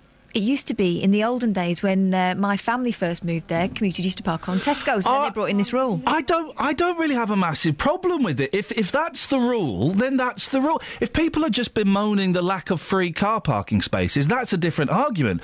But if the rule is you got 2 hours and that's it, OK, well, then you park there for 2 hours. As long as the rule's made clear. Yeah, of course, which it has to be legally. But then the fella was saying that the fines aren't legally enforceable, so I don't know. Anything else on there before we move on? Loads. I got a fine for being 11 minutes over time after spending £100 in a shop where the car park is. I appealed it and it got waived. It just goes to show they are out to make money, says a first anonymous texter. Yeah. Second anonymous texter says, I was fined for parking for 2 minutes on a hotel car park in the centre of Letchworth. I actually drived in and realised that I needed to be a hotel guest to park there, and so I left. Pictures of my car entering and leaving car park was produced and sent to me along with a fine. OK. And this one from Tim. Whilst working at Barnet Hospital, I paid for 3 hours parking. I received a very official-looking PCN for £100 as I'd accidentally applied an incorrect reg number. I appealed and proved I'd paid. I got off the PCN, but it took 2 weeks, and during that time I wished I'd paid the £60 pay-up amount due to the stress of being accused for the first time in 36 years of driving. 08459 455 555. Now, you were trawling the internet last night. I was having a look. And surprisingly not looking for legal highs, so that's great progress. Well done.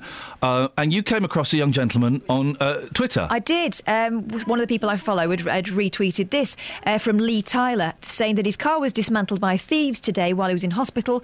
My partner rang, but no one went to see it as it's so... Rang the police. Yeah. Partner rang the police, yeah. So common in Luton. Just wanted to show you the extent of what they did. This has to stop. And then you retweeted it, and I read the first one and thought, oh, yeah, OK, chancer alert. And then I saw the photos in the second one. They've taken the front of his car off. They've taken the front of his car. If you want to see the pictures, facebook.com/BBC 3CR. It'll be up there. Well, Lee joins us now. Morning, Lee. Morning, how you doing? I'm all right. I'm kind of shocked by your story. So you were in hospital? Yes. Were you in hospital overnight? What was going on? Yeah, well, I'd had my tonsils out last Saturday, but then come Friday morning, I had a bleed in my throat, so I had to go back in. Are you 12 years old or something? You had your tonsils out. Do they still do that? Apparently, yeah. I was quite lucky to get them out. I've been asking for about 10 years. Blimey. And you had a throat bleed? That sounds horrific. Yeah, I woke up Friday morning and I just sort of spat out and there's just loads of blood. I thought, oh, this is fun. I hope you're enjoying your breakfast, guys. So you went back into hospital... Yeah, I stayed over there for 24 hours, but it was only till I think my mum and dad came and saw me in the evening, and they told me, oh, we've got some bad news, your car's been dismantled. And I was like, what? And then, yeah, they said my girlfriend got home from seeing me about maybe 4:30 in the afternoon, and then it was the neighbour who told her, said, yeah, have you seen your car? And it had just been dismantled, as you see in the pictures. And where was the car? Was this car parked outside your house where you normally park it? Well, we've got a car park next to the house where there's probably about 4 or 5 houses all park their cars. And it's only 2 houses down from me anyway. Yeah. And yeah, it was sort of broad daylight as well, which made it even more horrendous. And they really have gone to town on the car, haven't they? They've taken the front off. What else have they done? Yeah, well, obviously the front's gone. They've cut out the aircon. The radiator's gone. They've taken up the locking nuts, front winds, bonnet. I mean, electrical parts, headlights. Blimey. God knows what else they've taken. That will obviously come back to the insurance, I assume. So they knew exactly what these weren't chances. They knew exactly what they were doing. Oh yeah, well I've been signed off work for a week, so my car's just been sat there. So clearly someone's been sort of walking around the area, and I've just seen my car's been sat there for a week doing nothing. So your girlfriend, who was it that broke the news to you? Well, it was my mum and dad. Your mum and dad? My girlfriend was going to ring me in hospital, but then my mum and dad thought, no, it's probably best to tell them face to face, because having high blood pressure in hospital wasn't the best thing to have. And your girlfriend called the cops? Yeah, And what did they say? Well, they all she said was they took her details. They took the details and said, okay, you need to speak to your insurance, which was obvious. And then she kept having to ask, is anyone coming out? And then they finally said no, but we'll have sort of more people patrolling the area. I just thought, what? Surely you come and see the scene, you know, sort of do something about it. But no one's come, no one's been in touch at all since. And the implication was, or maybe they said this specifically, oh yeah, this happens quite a bit, there's nothing we can do. Yeah, that's what they told my girlfriend, because she'd never heard of anything like it. And then when they said that to her, she was a bit taken aback. And I saw you tweeted Beds Police last night. Any response? No, still none. That's why I sent them a message again saying no response, but still nothing's come back from them yet. I think this is incredible, because it's not just someone smashed the window and nicked a few CDs. That would be bad enough in itself. They've half-inched half his car. How does that happen in broad daylight? Is it a sort of secluded car park, or must have they been bold as brass? Well, not really. I mean, it's between two houses and a fence, so it's not like... But there's houses that are looking at it as well. And there's people coming in and out the street, so I just don't know how anyone has seen it. I bet it's that thing where if you wear a fluorescent jacket, you can get away with anything. They must have had a van. Yeah. They must have... That's what I thought. They must have looked legit, and they must have, looked like they know what to do. Well, Lee, listen, we're going to ask... We'll put the pictures up on Facebook in a second if people want to have a look, and we'll ask if it is... if it's as common as the police seem to say it was to you. Lee, would you keep in touch and let us know if, A, if you get your car sorted, and B, if the police have anything to say about it? Yeah, of course, definitely will do. How's your throat doing now? You having to eat loads of ice cream and stuff? Oh, I've got about 4 different types of antibiotics. It's all fun and games at the moment. Well, listen, I hope you get better, and, let us know if anything happens. Yeah, of course, will do. Thank you, Lee. Lee Tyler. It's incredible. Were the pictures up yet? I'm going to do it now. OK, put the pictures up. Is it done? Let's have a little look. Facebook.com/BBC3CR. You can... there we go, look. I mean, it's... I'm laughing because it's so ridiculous. There's no front of his car. It just goes to show, right? These people, if you carry on like you... Oh, they've smashed the windows as well, look. If you carry on like you know what you're doing, or you got a van, or I'm guessing a fluorescent jacket was involved here. Could you go and have a look? Maybe you're a mechanic, maybe this has happened. Is this as common as the police say? And are you shocked that the police didn't want to go and have a look? Because we've heard about bits being taken from cars before, parts. I've got in a car before and looked in my wing mirror and realised they'd taken the glass out. But that is... I'd had my airbags stolen from a Golf once. And I've heard of catalytic converters going. Yeah. But the whole front of your car, that's not even being subtle, is it? Facebook.com/BBC3CR if you want to have a little look on that. You can also text us, 81333, start your text 3CR, or you can send us an email. And the interesting thing is we got that story from Twitter. So, if you want to get in touch with us on Twitter, if you spot something online or you're having a Barney with a company and maybe you want to, or an authority, and maybe you want to mention us in that tweet as well, it's at Iain Lee, IAINLEE, and it's at 3CR Kate. But don't call you Kate. Yeah, you can call me Kate. I thought you didn't like Kate. I don't like Kath. Are you all right with Kate? Depends who's calling me. Flippin' heck. Travel news for beds, cards and bugs. BBC Three Counties Radio. On the A1M northbound, there's been an accident at junction 6 for Welwyn Garden City that's involving 4 cars, and that's blocking 1 lane, so they're starting to make queues build up there. On the M11 southbound, there's a lane blocked by an accident between junction 9 for Saffron Walden and 8 for Bishop Stortford, so the speed limit's set to 40 miles an hour. And on the M40 towards London, looking at the speed sensors around junction 4 for the High Wycombe Handy Cross roundabout, it's looking very busy through that stretch. On the A1 southbound at Biggleswade, there's a lane closed because of an accident just before the Sainsbury's roundabout. That's likely to stay closed all day, and at the moment it's causing queues southbound from the Sandy roundabout. And on the trains, Thameslink have delays between Bedford and Brighton and the other way because a train's broken down. It means there are some cancellations as well, but London Underground are accepting tickets. Samantha Brough, BBC Three Counties Radio. Thank you, Samantha. 7:45, it's BBC Three Counties Radio. These are your headlines. A woman from Milton Keynes says dementia services failed to care for her husband properly after the police were called out to restrain him. Private companies are being criticised for sending out parking fines to motorists which look like official penalty notices. And leaders from the Muslim community in Wickham have called for unity following a march in the town. Let's get the weather. Beds, Herts and Bucks weather. BBC Three Counties Radio. Good morning. It's a chilly start to the day across all three counties. Many places scraping ice or frost from windscreens, others just above zero. So it's a bit touch and go whether you're doing that or not, but most places I would say around zero at the moment. So yes, a chilly start, bit of cloud around, but we should get some sunny spells later.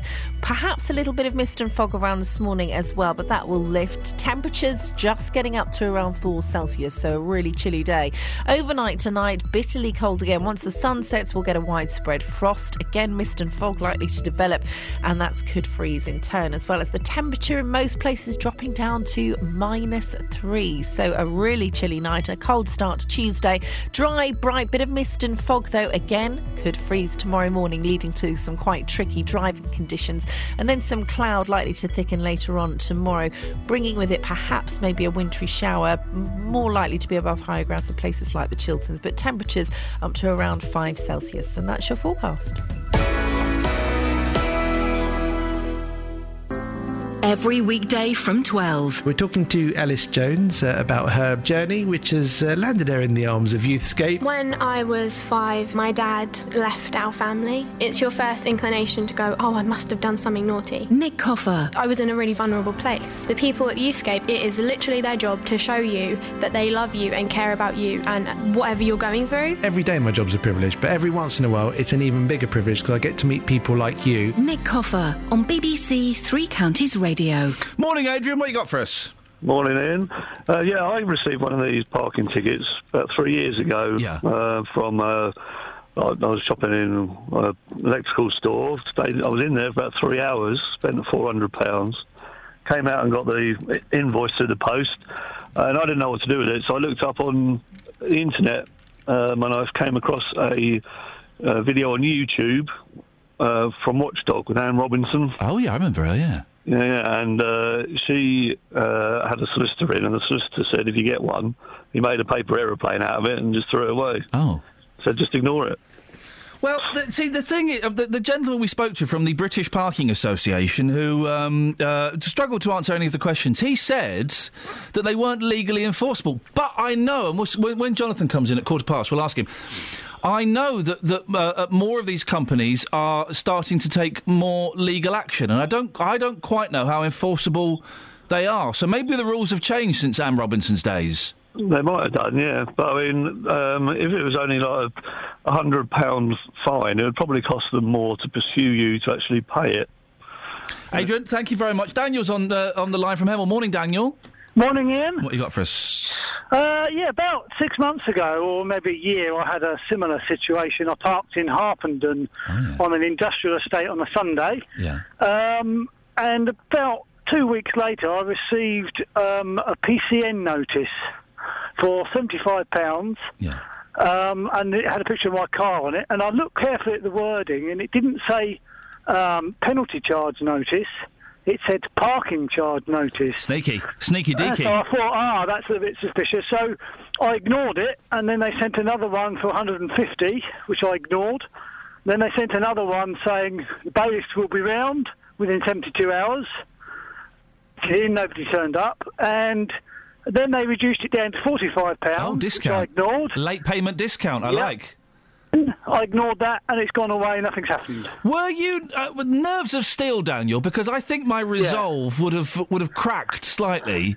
Yes, I think that's what they rely on. They rely on people panicking. They rely on people panicking at the wording.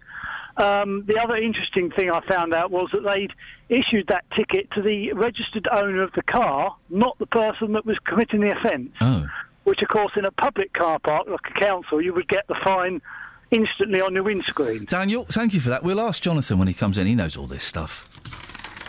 He's dead clever and stuff about this kind of thing. We'll ask him what the legal requirement is as he sees it. 08459 455 555. Am I the only one thinking, though, if you break the rules of parking, whether it be a private car park or council, well, you break the rules.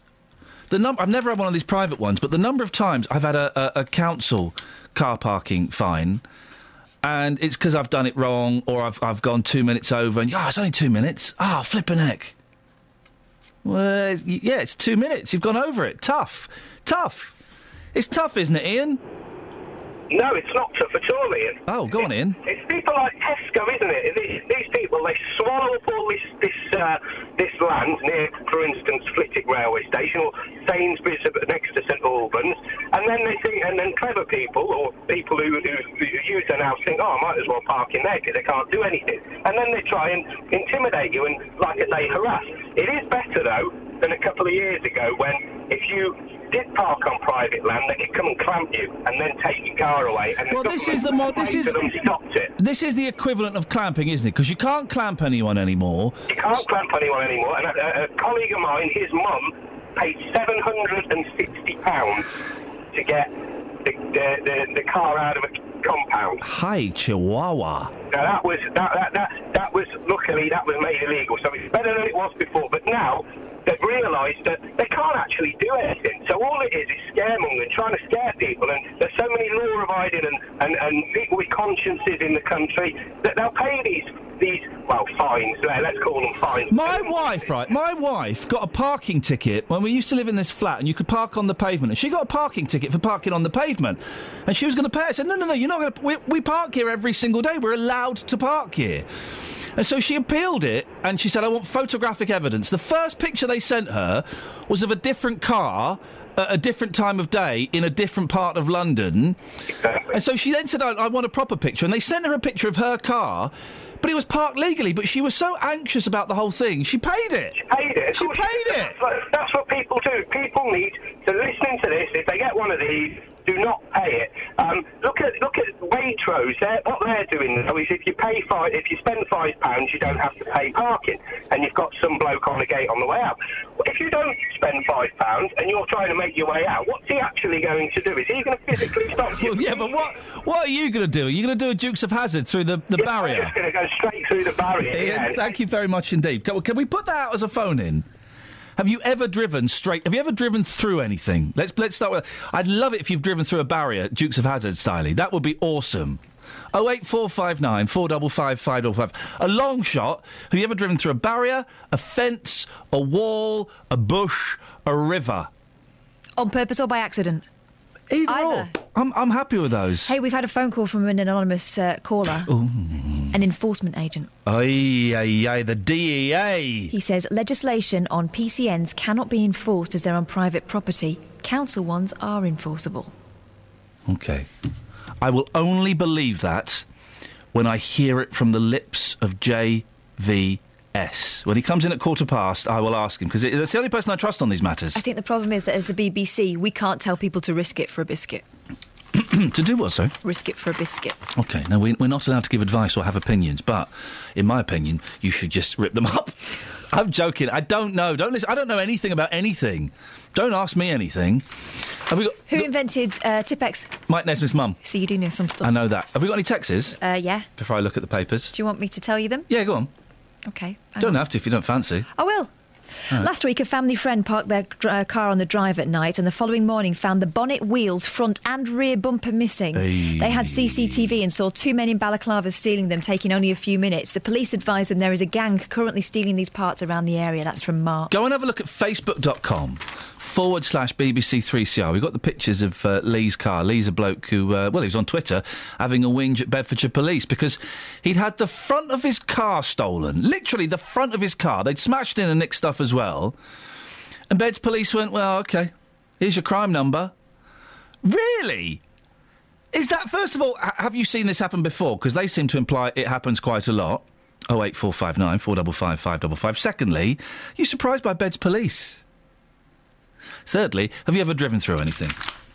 08459 455 555 is the telephone number. Now, has Uri Geller got a book out or something? because he's in the papers a lot today. He's talking about George Clooney. George Clooney's bought this house, right? And apparently the house next to it is haunted. Who says? Uri says. And then he's in... Oh, where is he? He's in the Express talking about his favourite things. I think it's the Express.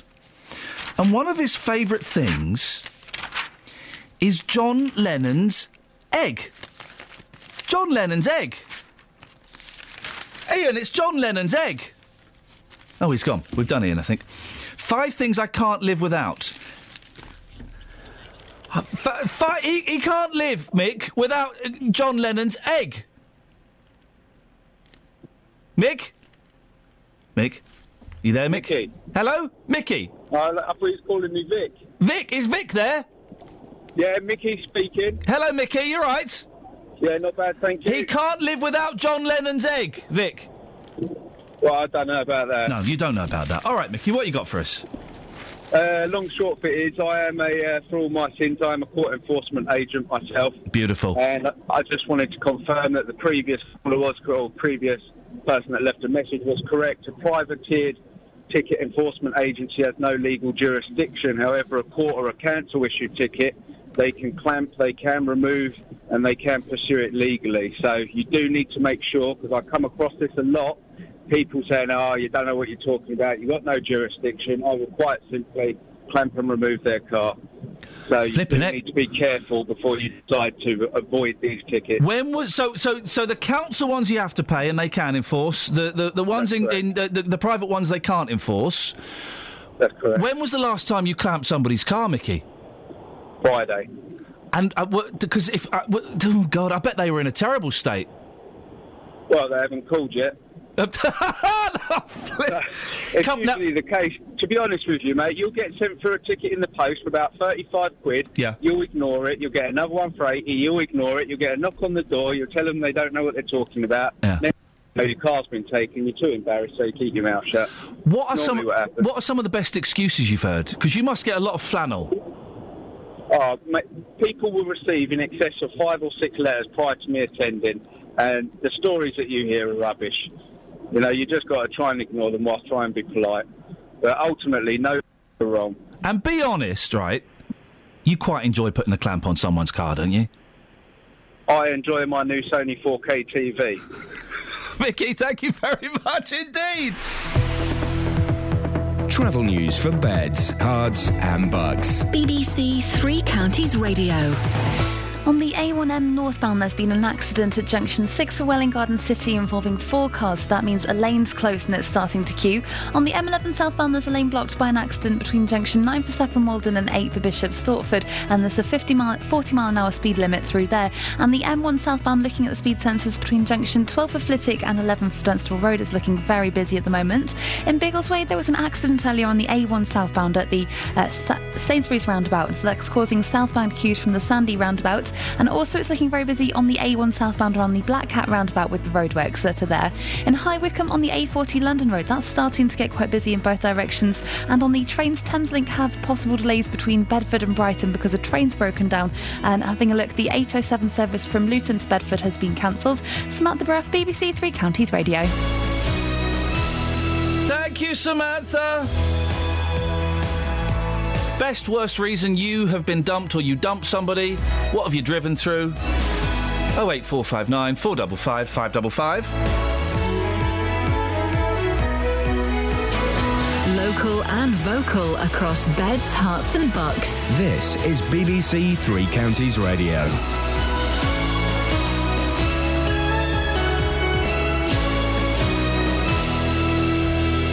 It's 8 o'clock, I'm Lee Agnew. The headlines: dementia services in Milton Keynes called into question, motorists being sent deceptive parking fines, and a car dismantled by thieves in Luton. BBC Three Counties Radio. A woman from Milton Keynes is demanding an apology over the way her husband, who has early onset dementia, has been treated.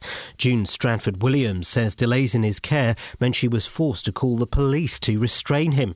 Linda Barnes from the Alzheimer's Society says it's a growing problem problem. How often this type of situation happens, there's no statistics around this, so that when people need help, if they're not going to get the right help, we haven't got any information about that. But we know that often carers will reach crisis point when they can't cope and they're alone.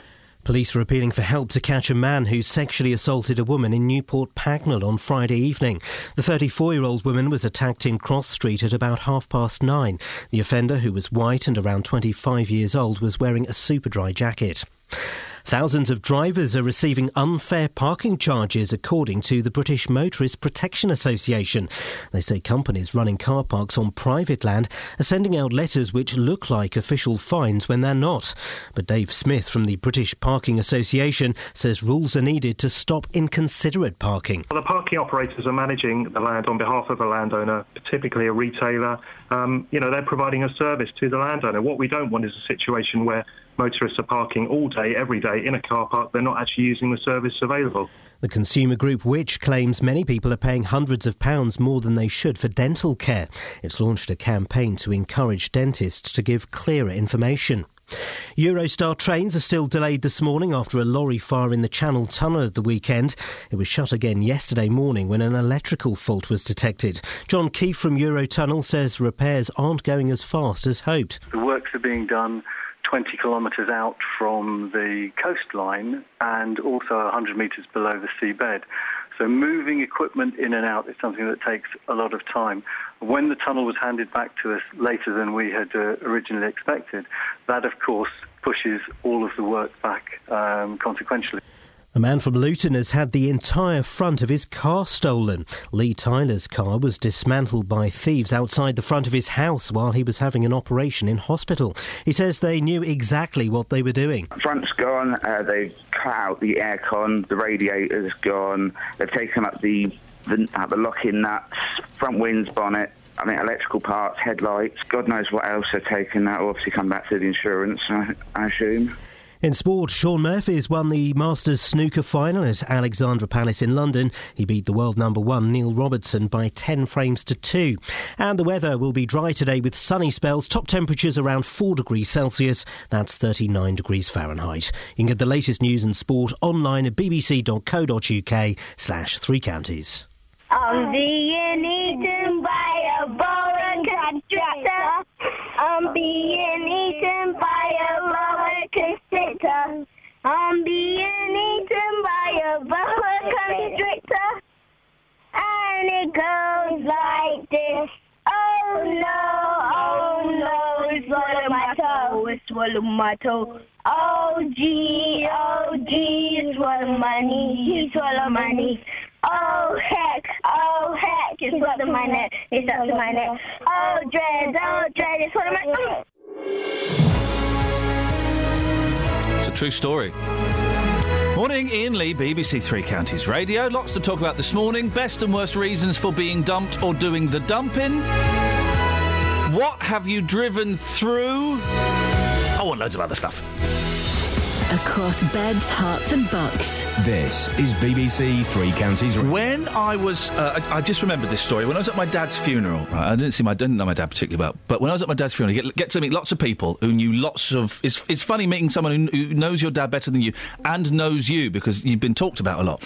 And I was getting all these wonderful stories. My dad was quite dodgy, okay? He was a little bit of a dodgepot, and anyway. And one of his friends told me this story about how they'd been driving some car and it was too powerful for them, right? And my dad smashed through this old lady's fence and chewed up the whole garden trying to escape. They couldn't get out of this garden and they're kind of like doing wheel spins and stuff, and they managed to escape and drive off, and they didn't get spotted. I thought, that's terrible. But then my dad, in the middle of the night, 3 nights later, went back with 300 quid in an envelope and just pushed it through a letterbox and then went off. Well, fair play, he'd knackered her front garden and totally trashed it. Yeah, but he had some conscience. He had some conscience. What have you driven through? Marcus, what have you driven through? Hello, Ian. I basically lost control of my car driving it one night. I went straight up an embankment, straight through an edge, straight through the fence, into a farmer's field, ended up upside down. So me and my mate got out, pushed the car back onto its wheels and then rang father-in-law up and basically got out before the farmer found us. And was the car okay? Could you drive it? Well, we towed it home, put it that way. Okay. What did father-in-law say when he came? Well, he weren't impressed because it was his car. Marcus, how did you lose control so spectacularly? I went round a bend and I was going too fast. So, yeah. And did you ever speak to... Did you do what my dad did and slip a few quid through his letterbox? I didn't know. I just took off before he found me. Marcus, good lad. Thank you very much indeed. Naughty lad, of course. Oh, blimey. 084... OK, this is what we can do. 08459 455 555. What have you driven through? What scenes have you run away from? Where have you scarpered from? Where have you legged it from? My dad and my youngest daughter are now known in our household as the Wet Bandits. Oh... Oh, flipping heck. I think I know why. I hope I know why. Because he took her in a bookshop. Yeah. And she was very comfortable. And she forgot she needed to go to the loo. Oh, it's easily she done. Went to the loo. You get warm and you're comfy, you just relax. She went to the loo and it was in the children's section. I said, Dad, why don't you just own up and say, I'm sure it happens all the time. Yeah. He said, no, we just legged it. I say legged it. She was squelching in her shoes. Oh, God, was it 1 or 2? A 1. OK, I was a 1. He reckons that somewhere in that bookshop, they've got to be careful, because somewhere in that bookshop there is a photo behind a counter. Have you seen this pair? 08459 455 555. It's a long shot. What have you run away from? Across beds, hearts and bucks. This is Iain Lee. BBC Three Counties Radio. Now, a Buckinghamshire woman says she was forced to call the police to restrain her husband despite asking for help managing his dementia. June Stratford-Williams contacted the Milton Keynes Community Dementia Service when her husband Nick became confused and uncooperative. She was left to cope with his increasingly difficult behaviour for weeks. Well, June is on the line now. Morning, June. Good morning, Ian. Tell us what happened, because I've not spoken to you before, but I know that you and Nick have been in and spoken to my colleague Justin. That's right. So what happened? What was going on with Nick? Well, my husband suffers with dementia, and as part of the dementia, he will have episodes where he gets a little confused and he needs some support. On the 7th of November, the level of confusion he was experiencing was far in excess of what I'd ever seen before. It was a little bit concerning because I wasn't able to talk him out of his episode. And when I went to our Alzheimer's group on the Friday morning, I spoke to Dee Cope, our dementia support worker, and said, there's something wrong, I need some help. So Dee phoned the community dementia team at the council and said, look, this couple now needs support, they need an assessment, and June needs to be put on the at-risk list. So that afternoon, about 3:20, Joe Aspinall called me from the community dementia team to say that she'd received the call from Dee and that we would be discussed on Monday the 10th, so an assessment of need would be done and we would receive our support that we required. Jude, let's just not mention any more names, just because those people aren't here. I know it's fine, but just because they're not here, it's not particularly fair. So you kind of assumed that you were being fast-tracked through to get extra help? Yeah, I waited on Monday the 10th for a call. I'd explained to them I'd be out in the morning, so could they please call me in the afternoon? So I waited for the call, and I waited, and 5 o'clock came, 6 o'clock came in the afternoon, and I'd heard nothing, absolutely nothing. And how long did this drag on for? Well, the next week I'd heard nothing. And Nick's condition was getting worse? Well, it was just, bless him, he was just in and out of normal condition. You know, I was trying to manage, trying to distract him, keep him busy, keep him active. But of course there was something going on. I needed some help. And this all kind of got worse. Was it last Wednesday? What happened on Wednesday? Well, on the Wednesday, Nick's episode, as I call them, was what I would suggest was extreme. He was pacing around the house. He was shouting to get out. The force of his pacing was intense. He needed to pace really fast. Very out of character. So I phoned our dementia support worker and said, look, I need you to call somebody to help me. I do need some help today. Can you come round and can you get me some backup, please? So what happened was Dee arrived first, and she said, well, where's your backup? I said, well, it hasn't arrived yet. And then the police came into the property, and they went through to see Nick, and they basically told him to stand still, to stop pushing, to stop moving, and then they pinned him face down on the sofa. Oh, blimey. That must have been very distressing for both of you. Well, he was scared. I mean, Yeah, he was already confused, and now he got two policemen sat on his back. What's the upshot, June? What happened? Did they take him away, or what happened? Well, the police detained him under what's called a Section 136, which means they need to take him to a place of safety. Yeah. Now, because we weren't in the system, because our care plan hadn't been created, they didn't know where to take us.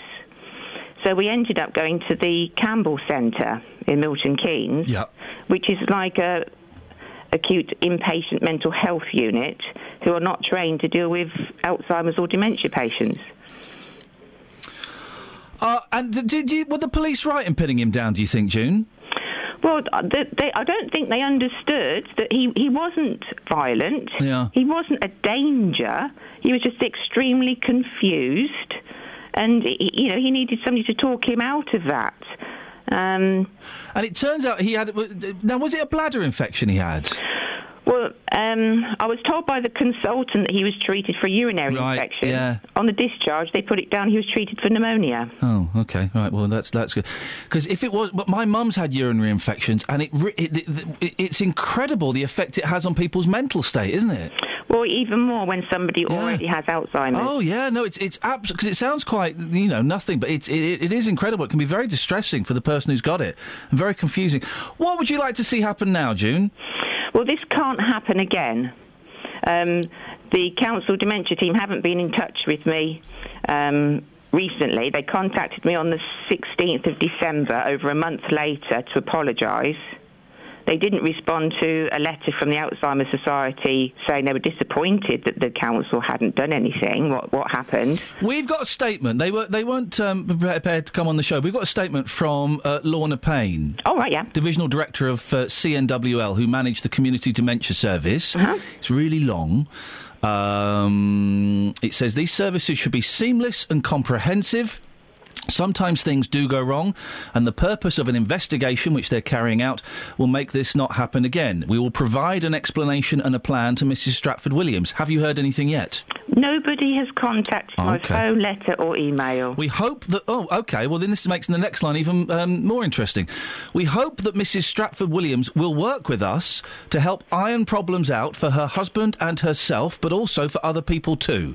We are sorry for the problems they've experienced. We will get to the bottom of this. So you're aware of Lorna Payne, are you? But she's not been in touch? No, I've not. Nobody's spoken to me. Nobody. They know my number.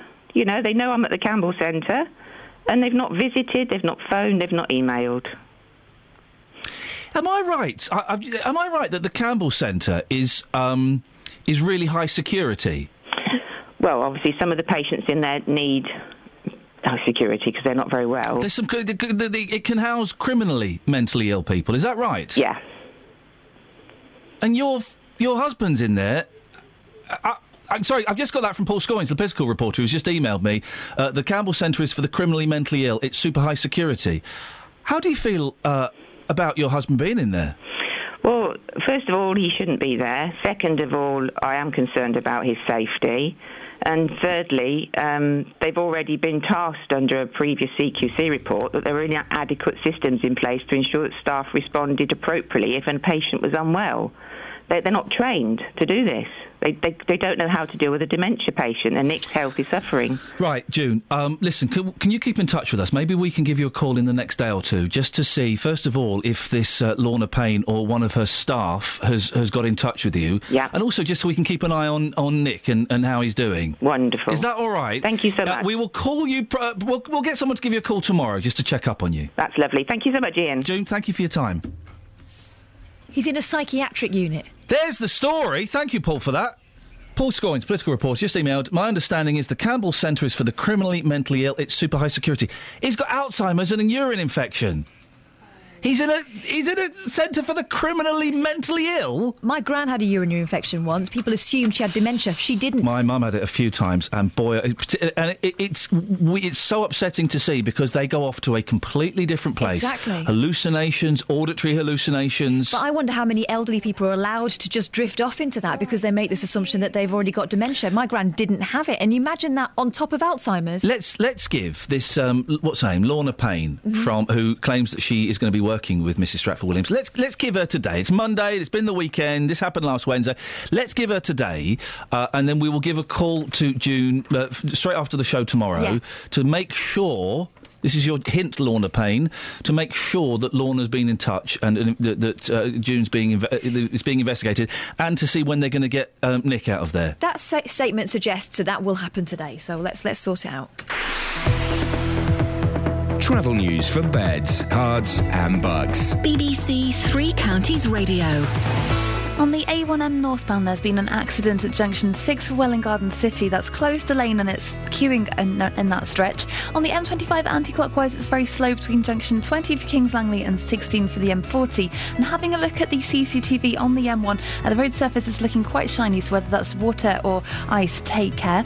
And Gore Hill in Amersham, that's looking very busy between the A413 and the A40 London Road. And in Mill Hill on the A1 Watford Way, that's very slow between the Apex Corner and the Mill Hill Circus. On the A1 southbound, there's still a lane closed at the Sainsbury's roundabout for repairs to the barrier after the accident in the early hours of this morning. But queues now are southbound from the Akbar. Samantha Bruff, BBC Three Counties Radio. 8:17, it's Monday the 19th of January. I'm Iain Lee. These are your headlines on BBC Three Counties Radio. A woman from Milton Keynes says dementia services failed to care for her husband properly after the police were called out to restrain him. And private companies are being criticised for sending out parking fines to motorists which look like official penalty notices. And a man from Luton has had the entire front of his car stolen by thieves while he was recovering from an operation in hospital. BBC Three Counties Radio.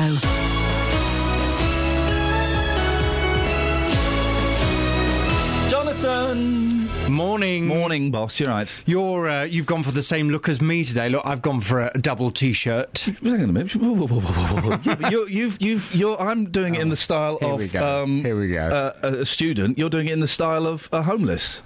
That's very unkind. I don't like the way you always say I look like a homeless person whenever I wear this jumper. Take the hint. But I like it. It's comfy. It's very warm. I only wear this when it's very cold. Yeah. You did say I smelled like your dog.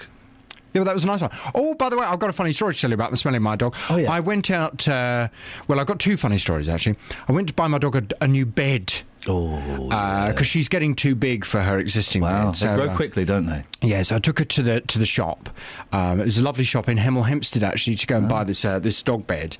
And the lady, the bed I liked the look of was right on the top shelf. So bless her, she had to try and get it down there. Yeah.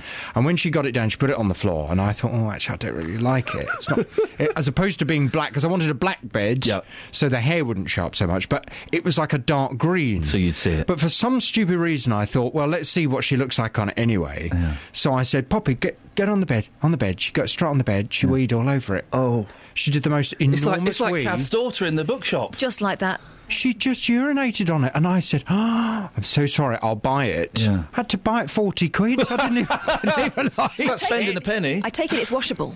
Yeah, I put it in the washing machine, but I didn't really like it. I had to buy a bed that I didn't like because the dog weed on it. Maybe the dog didn't like it either. What are your consumer rights? Could you have just done a runner? Well, actually, that's a very good question. Yeah. I think it would have been morally indefensible to do a runner. But legally? Legally... She allowed the dog to get on there. Yeah, it's her fault. Yeah, well, I guess so. Yeah, dogs do wee. Yeah, but I think that'd be a pretty beastly thing to do, to not buy it after your dog's weed all over it. But then, goes back to the smell. I thought, well, while I'm here, I'll get her a little bit of... because you can get dog cologne, so they smell nice. And I looked at kennel number 5, but... There's actually one called kennel number 5. I didn't go for that. No. I went for one that smells like baby powder. So my dog now smells like a newborn baby. Yeah, when your dog goes out, it's going to get bullied by all the other dogs. Yes, probably. Being a big girl's blouse. Probably. Very quickly. Yes. If I park in a private car park for 2 hours and 15 minutes, the limit's 2 hours, I get a fine for £100, do I legally have to pay it? Well, the problem that you're having is, and this goes back to the conversation you had with Paul earlier. Yeah. Paul's advice used to be the advice that I always gave. Yeah. I used to say, if you park in a private car park, then ultimately it's like a business arrangement between a business person and a client.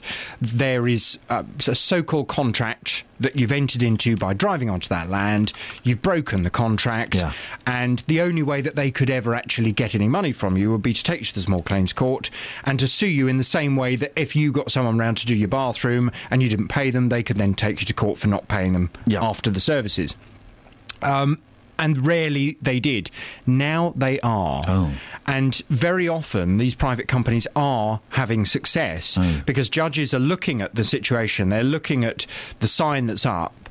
They're saying, well, you drove in, you knew the contract that you were entering into by driving your car onto that land. It very clearly said that you were only allowed to park there for 2 hours. You parked there for 2 hours, 15 minutes. Therefore, you've broken the contract. Therefore, you need to pay. And I kind of agree with that. If that's the deal, that's the deal, and you get caught out. Well, tough. Well, when I used to live in a block of flats, we had a car park, and we used to have the problem. People would park there on the way to the train station, so we used to have to take matters into our own hands. What, smash the windows and urinate on the handles? Not quite. No?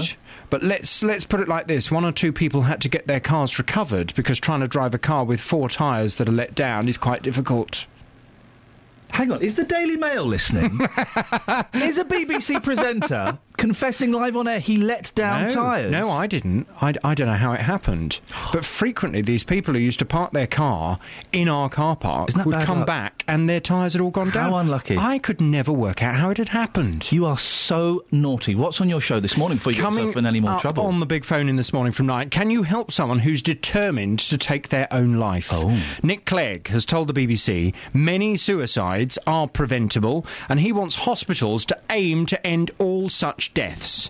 The Deputy Prime Minister argues that cities like Detroit in America are working harder than ever to identify those who might commit suicide, and their approach has reduced the number of patients who take their own life by 75% in just 4 years. Pretty remarkable, that. The latest figures show that I couldn't believe this figure when I heard this. The latest figures show that more than 4,700 people killed themselves in England in 2013, which was a 6% rise on the year before. That's sad. But apparently suicide is one of the biggest killers of young men in this country. Young men in particular, yeah. Mr. Clegg says it's time we realise suicide is preventable and not inevitable. Well, from 9 this morning, I want to explore this subject. I want to ask you, can you help someone who's determined to take their own life? If you have a story to tell or a view to share, I'd love your call. 08459 455 555. Monday Night Sport is a sports programme unlike any other. One thing about Monday Night Sport is it's not all about football. Croquet. Basketball. Boxing. Bowls. Oh, you've done me there. Yeah. Do another one quick while I think. Tennis. The one where we were on water on skis. Wakeboarding, that's it. Wakeboarding. So it's all these stories, it's all these people. It's not just the sport itself, it's the story behind the individual who's taking part in that sport. You're being far too serious. I am. I mean, we make it a laugh, we make it enjoyable, and people who listen probably wouldn't ever listen to sport in their life, but they would probably listen to Monday Night Sport. We are like... We're not like Gary Lineker and Alan Hansen. No, we're not like that. You can't win anything with kids. I've got a touch of class about me, and then you just sort of pose around, sometimes coming up with the goods every now and again. I'll give you that. I'll give you that. 3 Counties Sport. BBC 3 Counties Radio. OK, so we were talking to June about the Campbell Centre where her husband Nick is, and we, well, it was put to us that it might be for the criminally mentally insane. Mm-hmm. It's not. Oh. Campbell Centre is not for unwell offenders, says Randall James on Twitter. And we also had a message from Iain. He said that's the unit opposite. The Campbell is just a mental health unit. OK, well, I'm glad we cleared that up. That's good. But he shouldn't be in a mental health unit either, should he, with Alzheimer's? I don't know. It says here on the Campbell Centre website that the service is unable to accept admissions of people who are under the age of 18, are not in an acute phase of serious mental illness, could be treated safely within a community or residential setting. Arguably, that's it. Yep. Not at that point, but once they worked out that it was an infection, then perhaps so. Have a primary diagnosis of substance misuse in the absence of acute mental illness. That would include patients requesting a detox without suggestion of mental illness. Have a primary diagnosis of learning disability without a comorbid mental health problem, have physical problem without a mental illness, are in crisis where the crisis is social in nature and cannot be safely managed in an open, acute environment. OK, well, there we go. Because of an offending history. Thank you very much indeed. Across beds, hearts and bucks. This is Iain Lee. BBC Three Counties Radio. Back to the parking. The British Motorists Protection Association is challenging the owners of car parks which are free for a couple of hours, then sting you if you overstay. Some of them give you £100 penalties. Well, Corin Eaton joins me now. Morning, Corin. Morning, Ian. What happened to you in Bedford? Well, I parked in a private car park. There was half an hour's free parking. But you had to pay £1 for an extra hour, so in effect you got an hour and a half free. But there was no ticket machine or anything. You had to ring up. Oh. So I rang up and attempted to pay. Thought I'd paid, and then a couple of weeks later I got a fine for which I thought was a fine for £100. OK, so what did you do? Well, I thought, that's not right, because I'm pretty sure that I followed everything that was on the telephone tree and pressed all the right buttons. So I emailed them, complained, and they said, oh, no, you've definitely not paid. And I thought, well, I'm pretty sure I tried to pay. So I appealed it. That failed. And then the next step was Poplar. So I went through Poplar and they explained it all again, and that the parking company sent through all the evidence of my telephone bits and pieces with all the texts and everything, and it said that I hadn't paid. But I thought, well, I'm pretty sure I had paid. And it actually said on one of the emails that I got back that my credit card had tried to be paid and... My car had been registered and everything, but the actual payment hadn't gone through. Oh, so you hadn't paid? I hadn't paid, no, but I thought I had paid. And one of the things they said was that because I hadn't received the text to say that it's all gone through, then I should have known. But there's nothing on the board to say that I was going to get this text, so I didn't know that I hadn't paid. So what happens next, Corin? Well, what happened next was because it had failed the initial thing of me trying to say it wasn't done and then failing the Poplar, I rang up JVS and asked for his advice, and the advice was, well, you've gone through both of those. It's either pay it or don't pay it and see what happens. So I didn't pay it. And what happened? I still haven't heard any more, and that was October, November last year. Are you not this is the kind of stuff that makes me anxious, Corin. I'm feeling anxious for you. Are you not living in a constant state of fear? No, not now, because I'm quite adamant and feel I'm right that I attempted to pay. I'm really miffed off that it's £100 fine and not just like pay up the fine, the parking charge that you should have paid. I mean, I would have quite happily have done that. I attempted to pay. I wanted to pay. It's not like I went in there and thought, well, I'll just chance it. Yeah. Well, Corin, listen, I wish you the very best of luck. Keep in touch and let us know what happens. Travel news for beds, cards and bugs. BBC Three Counties Radio. On the A1N northbound, there's a lane closed at junction 6 for Welwyn Garden City because of a 4-vehicle accident that's causing queues from junction 4 for Hertford. On the M11 southbound, that's reopened and it's all easing off now after the accident between junction 9 for Saffron Walden and 8 for Bishop Stortford. And the M25 anti-clockwise, there is a queues looking at the cameras between junction 25 for Enfield and 24 for Potters Bar. In Cheshunt, looking at the speed sensors on the A10 southbound, it's very slow between the New River Trading Estate and the M25. And in Biggleswade on the A1 southbound, there's a lane closed because of an accident at the Sainsbury's roundabout, and it's causing queues southbound from Georgetown Road at the Agbar, and that's likely to stay closed through most of the day while the barrier repair works go on. Samantha Bruff, BBC Three Counties Radio. Across beds, hearts and bugs. This is BBC Three Counties Radio.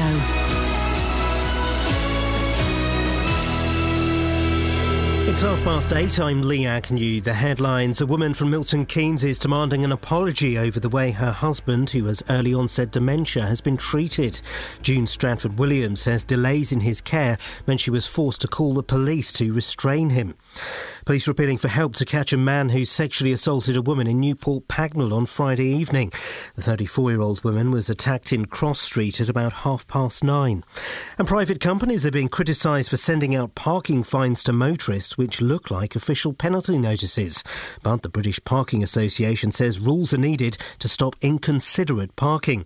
The weather will be dry today with sunny spells, top temperatures around 4 degrees Celsius, that's 39 degrees Fahrenheit. Three Counties Sports. BBC Three Counties Radio. Watford remained 6th in the Championship after a 5-0 win at Charlton. MK Dons moved up to 3rd in League One with a 1-0 victory over Sheffield United. Dons boss Carl Robinson's hoping to strengthen his midfield side before the end of the transfer window. Once you know you can try and compete now we're looking to go and dominate games, and we can be a little bit more forward thinking and a little bit more going for the throat to an extent in certain games, trying to score more goals. So they're little key areas that will allow us to do a little bit more offensively.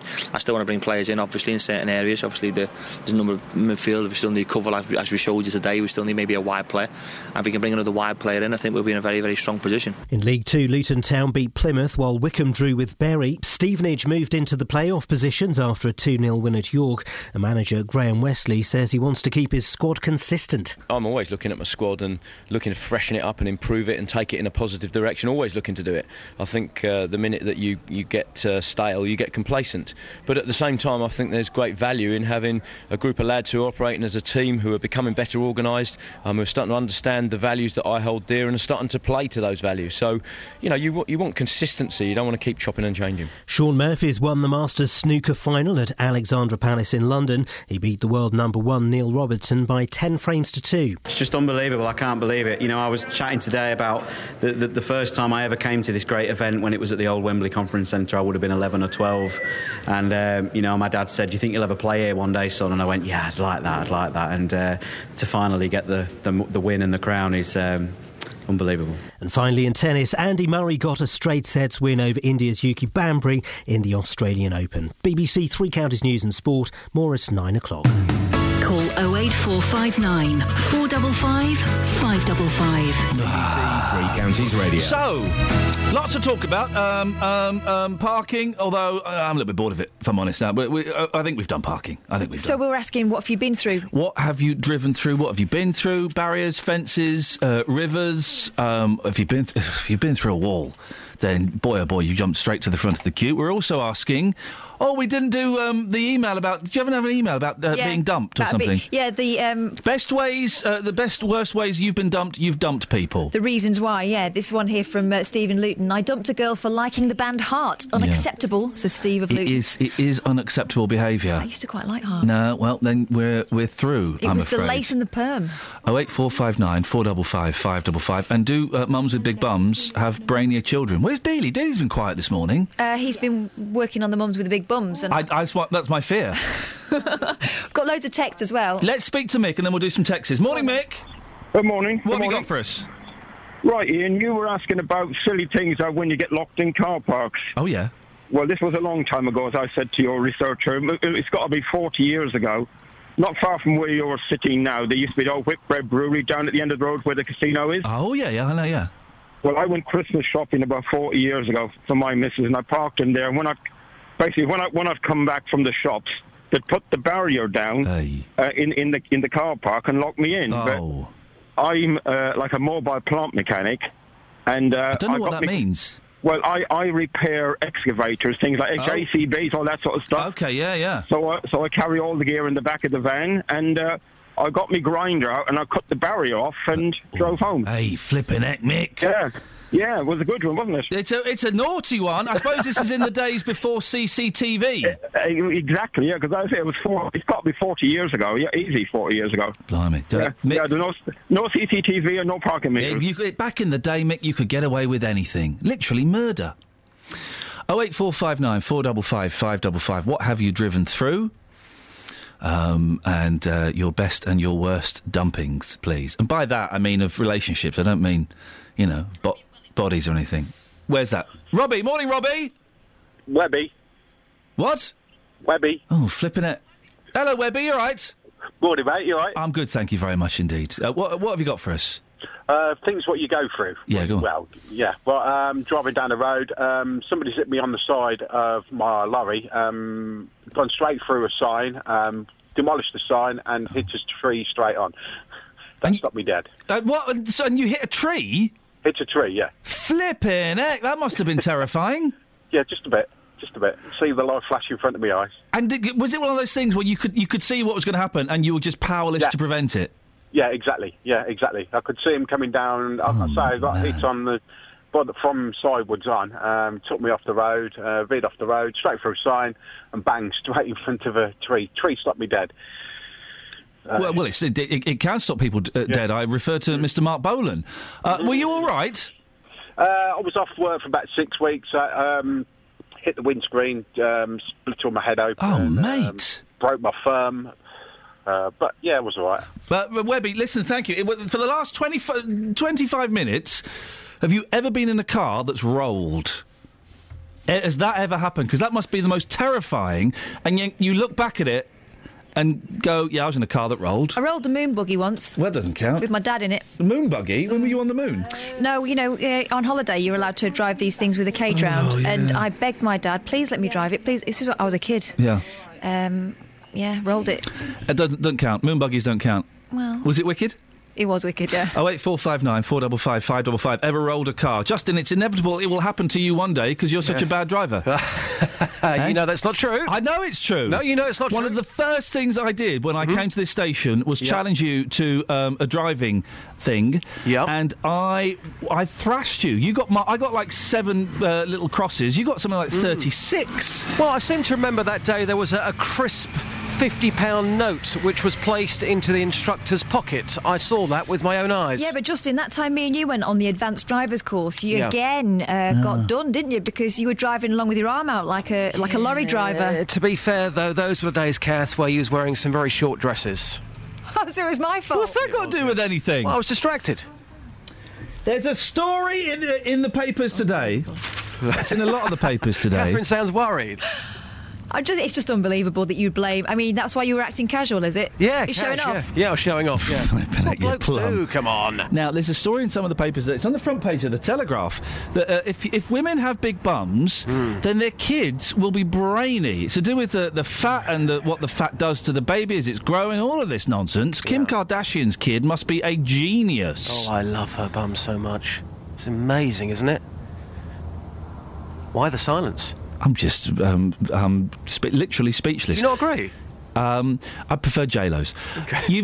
Which is delightful. You've taken it to the streets, Justin. Yeah, you were slightly worried about this one earlier. I was concerned for you, mate, yeah. Yeah, because going up to ladies saying, hi, you've got a large bum, have you got a clever child, is quite dangerous on the tense streets of Beds, Herts and Bucks. So I've done this in a slightly different way. Oh. So I approached... You bottled it slightly? No. I approached shapely ladies and asked them about their children.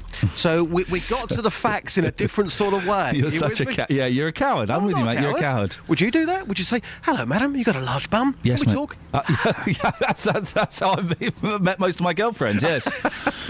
OK, so I've taken this one to the streets. Is it true that ladies who have larger backsides have brainy children? Ian, here's what happened.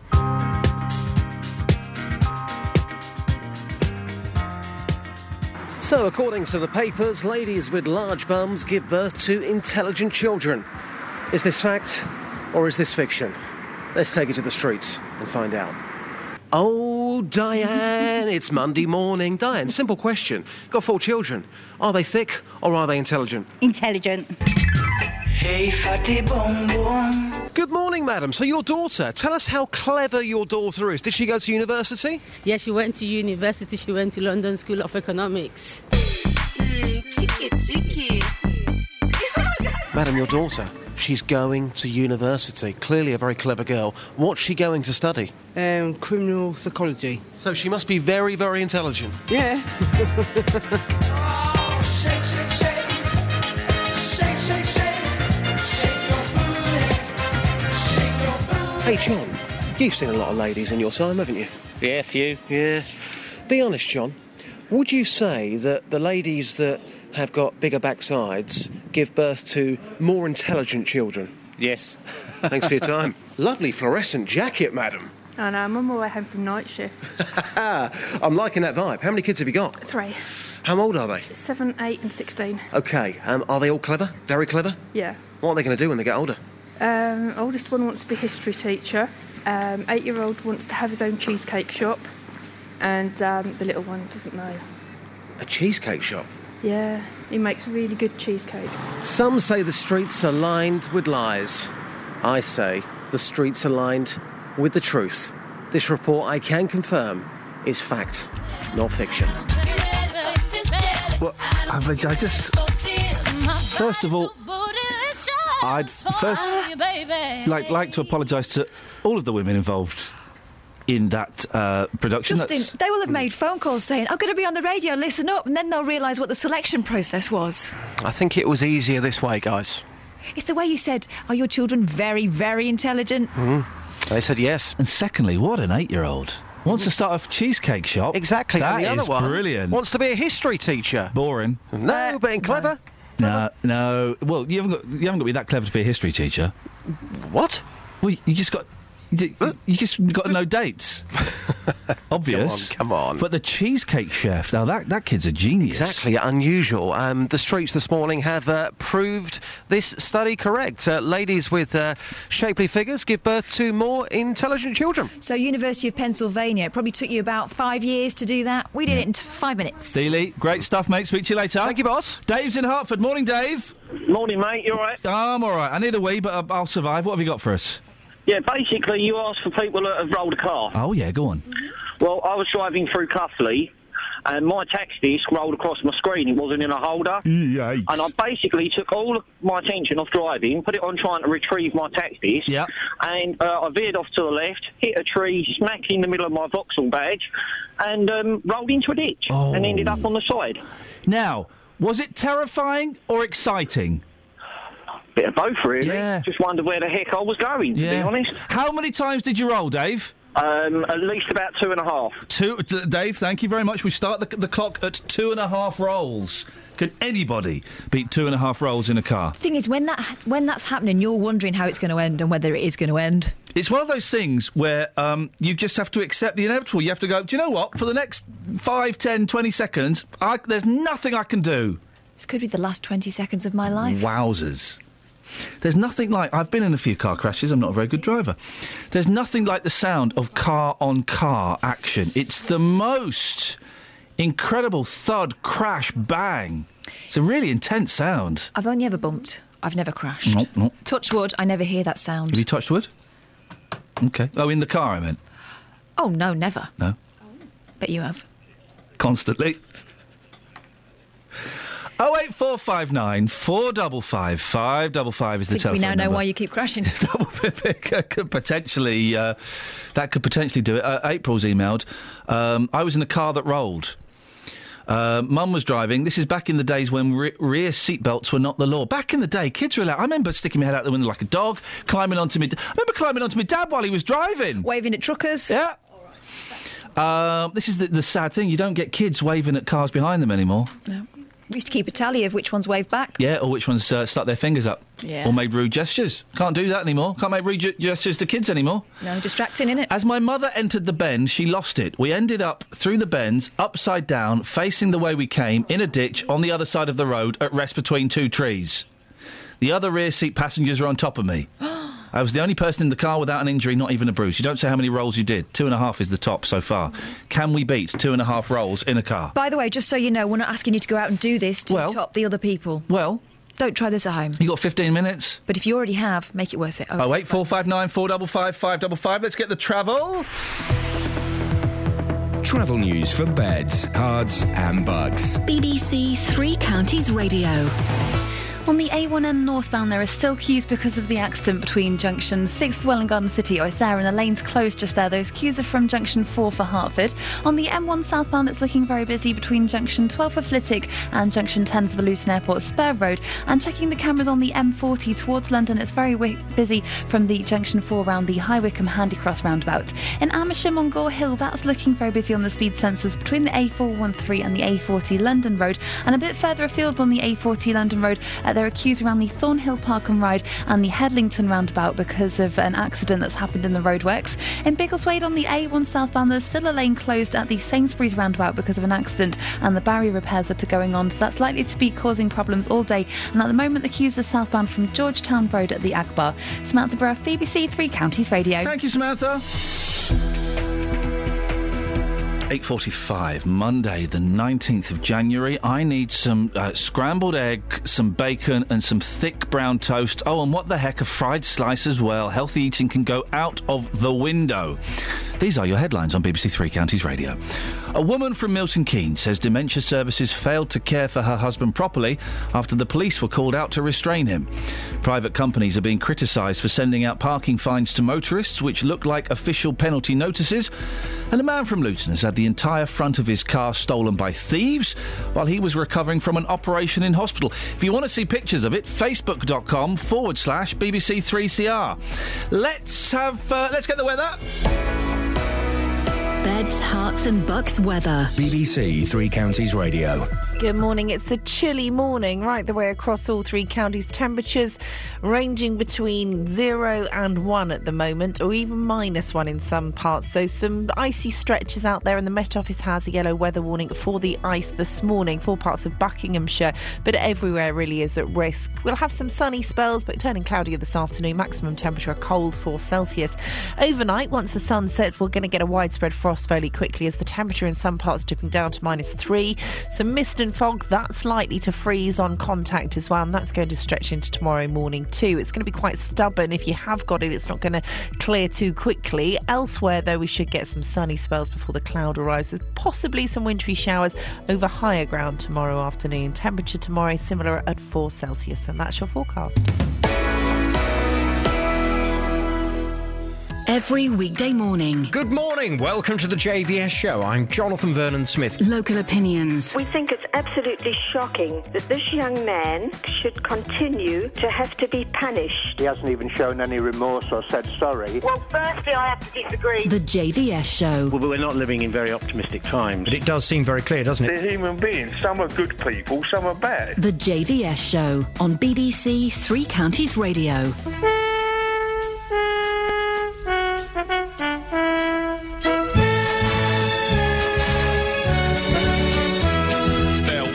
Was a wealthy man who had a wonderful idea to bring children from all places with all kinds of faces together into a sailing ship. There were 40 boys and girls. They would sail their ship around the globe, so they called it the United World. The ship was just 3 weeks from shore when a hurricane bore it down. The waves were big as mountains. They found they would surely drown. They jumped into the lifeboats, rowed away from the wreck. They didn't count them, they hadn't time. 5 children were left behind. The children fought the storm all night and finally fell asleep. They didn't realize the ship had been blown across a reef into the lost islands. Hiding in the bushes was a watchful pair of eyes, and living in the valley were people lost in time, ruled over by a tyrant whose face was in a mask. The children must defeat him so they can escape at last from the lost islands. The lost islands. We got any texts, Catherine? Loads. Go on. Friend of mine that works at a hospital has a permit, was given a fine because the permit couldn't be seen due to thick ice on windscreen. Anon.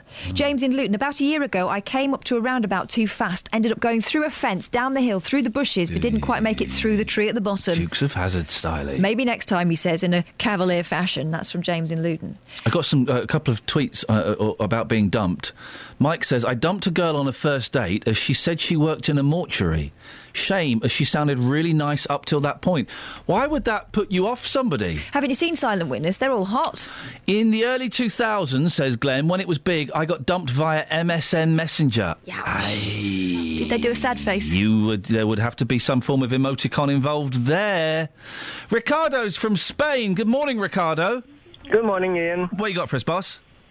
Well, it was 1 week before I getting married. Oh, yeah. We were organizing all the stuff until late at night, so I was driving home quite tired. Yes. So I suddenly woke up upside down.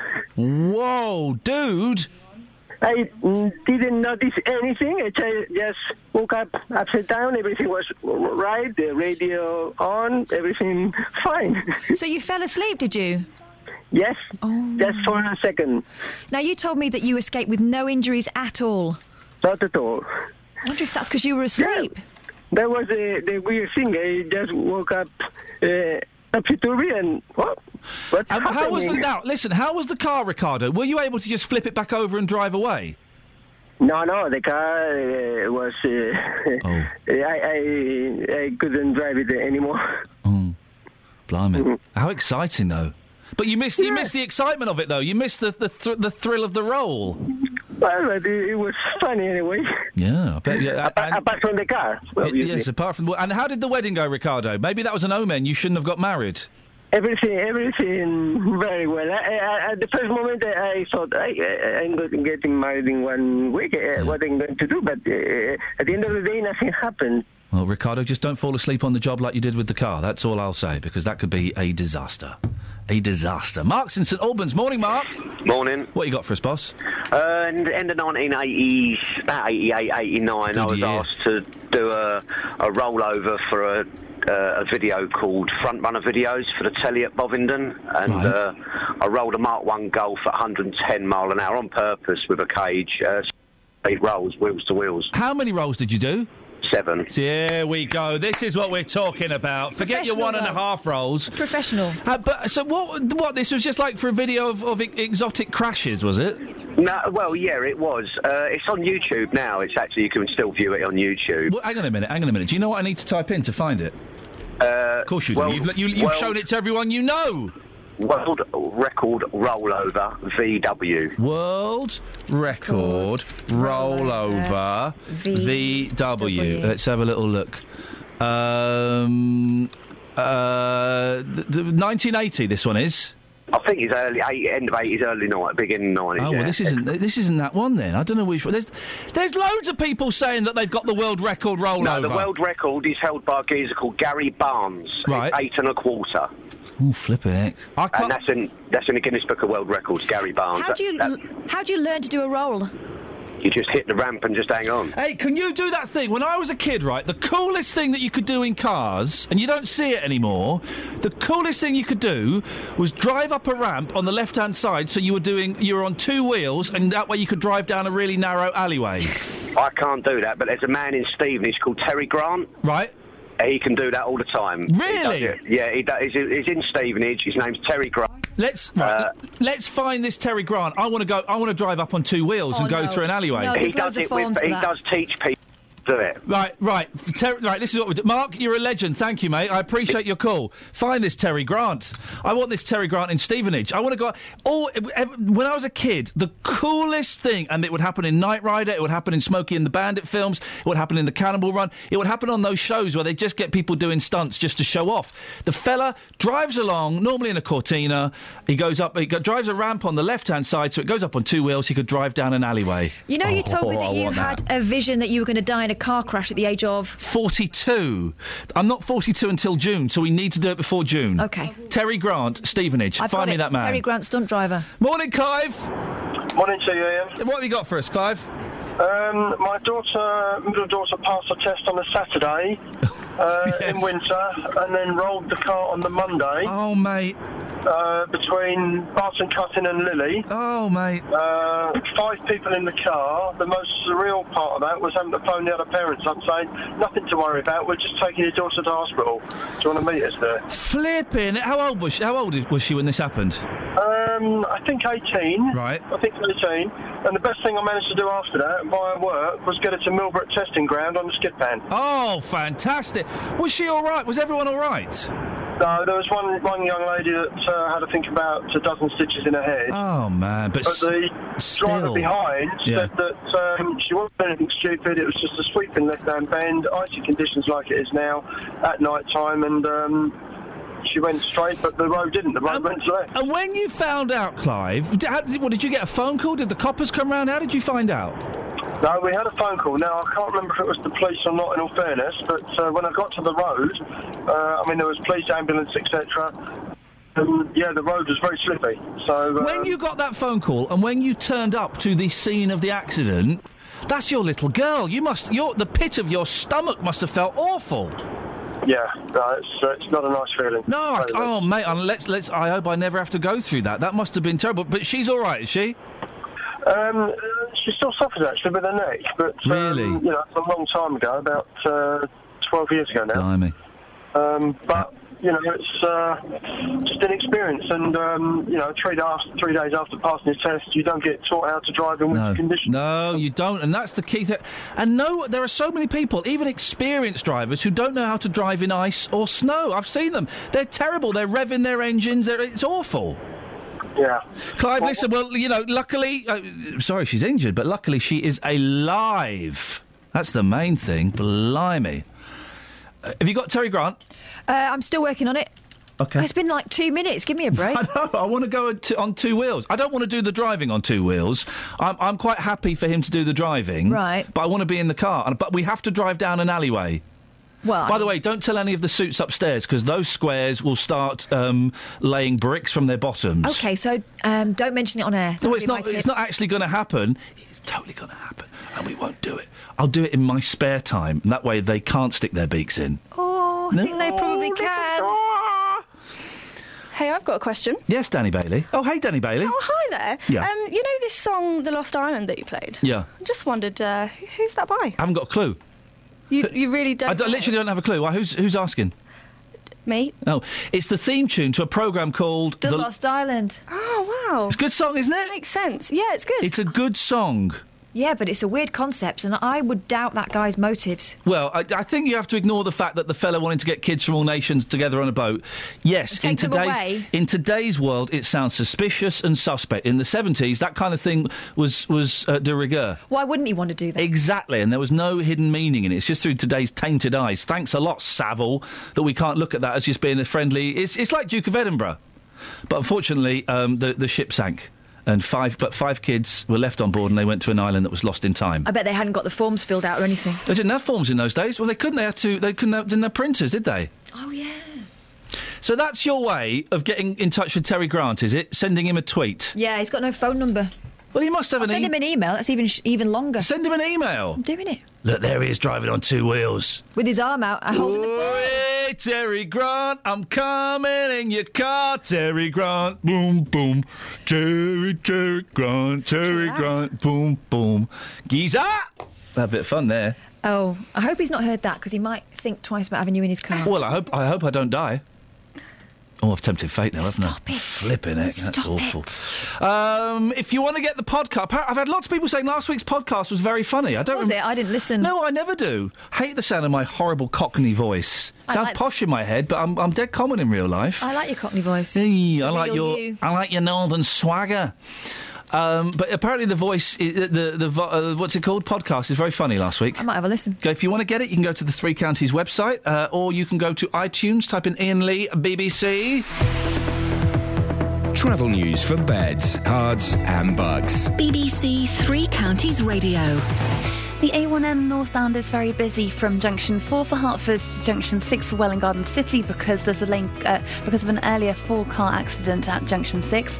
On the M1 northbound, it's looking very busy between junction 12 for Flitwick and 13 for Bedford. And in Uxbridge on the A40 westbound towards the M25, it's very busy there as well. In High Wycombe on the A404 Amersham Hill, that's looking very slow on the speed sensors. And the A1 southbound at the Sainsbury's roundabout still has a lane closed for barrier repairs, and those queues are southbound from St Neots Road. In Stevenage, the A602 westbound is very slow from the A1M at junction 8 for Hitchin to Paynes Park. And looking at the trains, the 8:54 Thameslink service from Bedford is cancelled, so that's the one that would usually call at Luton at 9:17 and St Albans at 9:32. Samantha Bruff, BBC Three Counties Radio. Thank you, Samantha. That's it. That's your lot. Thank you, Danny. Thank you, Justin. Thank you, Catherine. Back tomorrow at 6 o'clock. Till then from us, ta-ta. JVS is up next.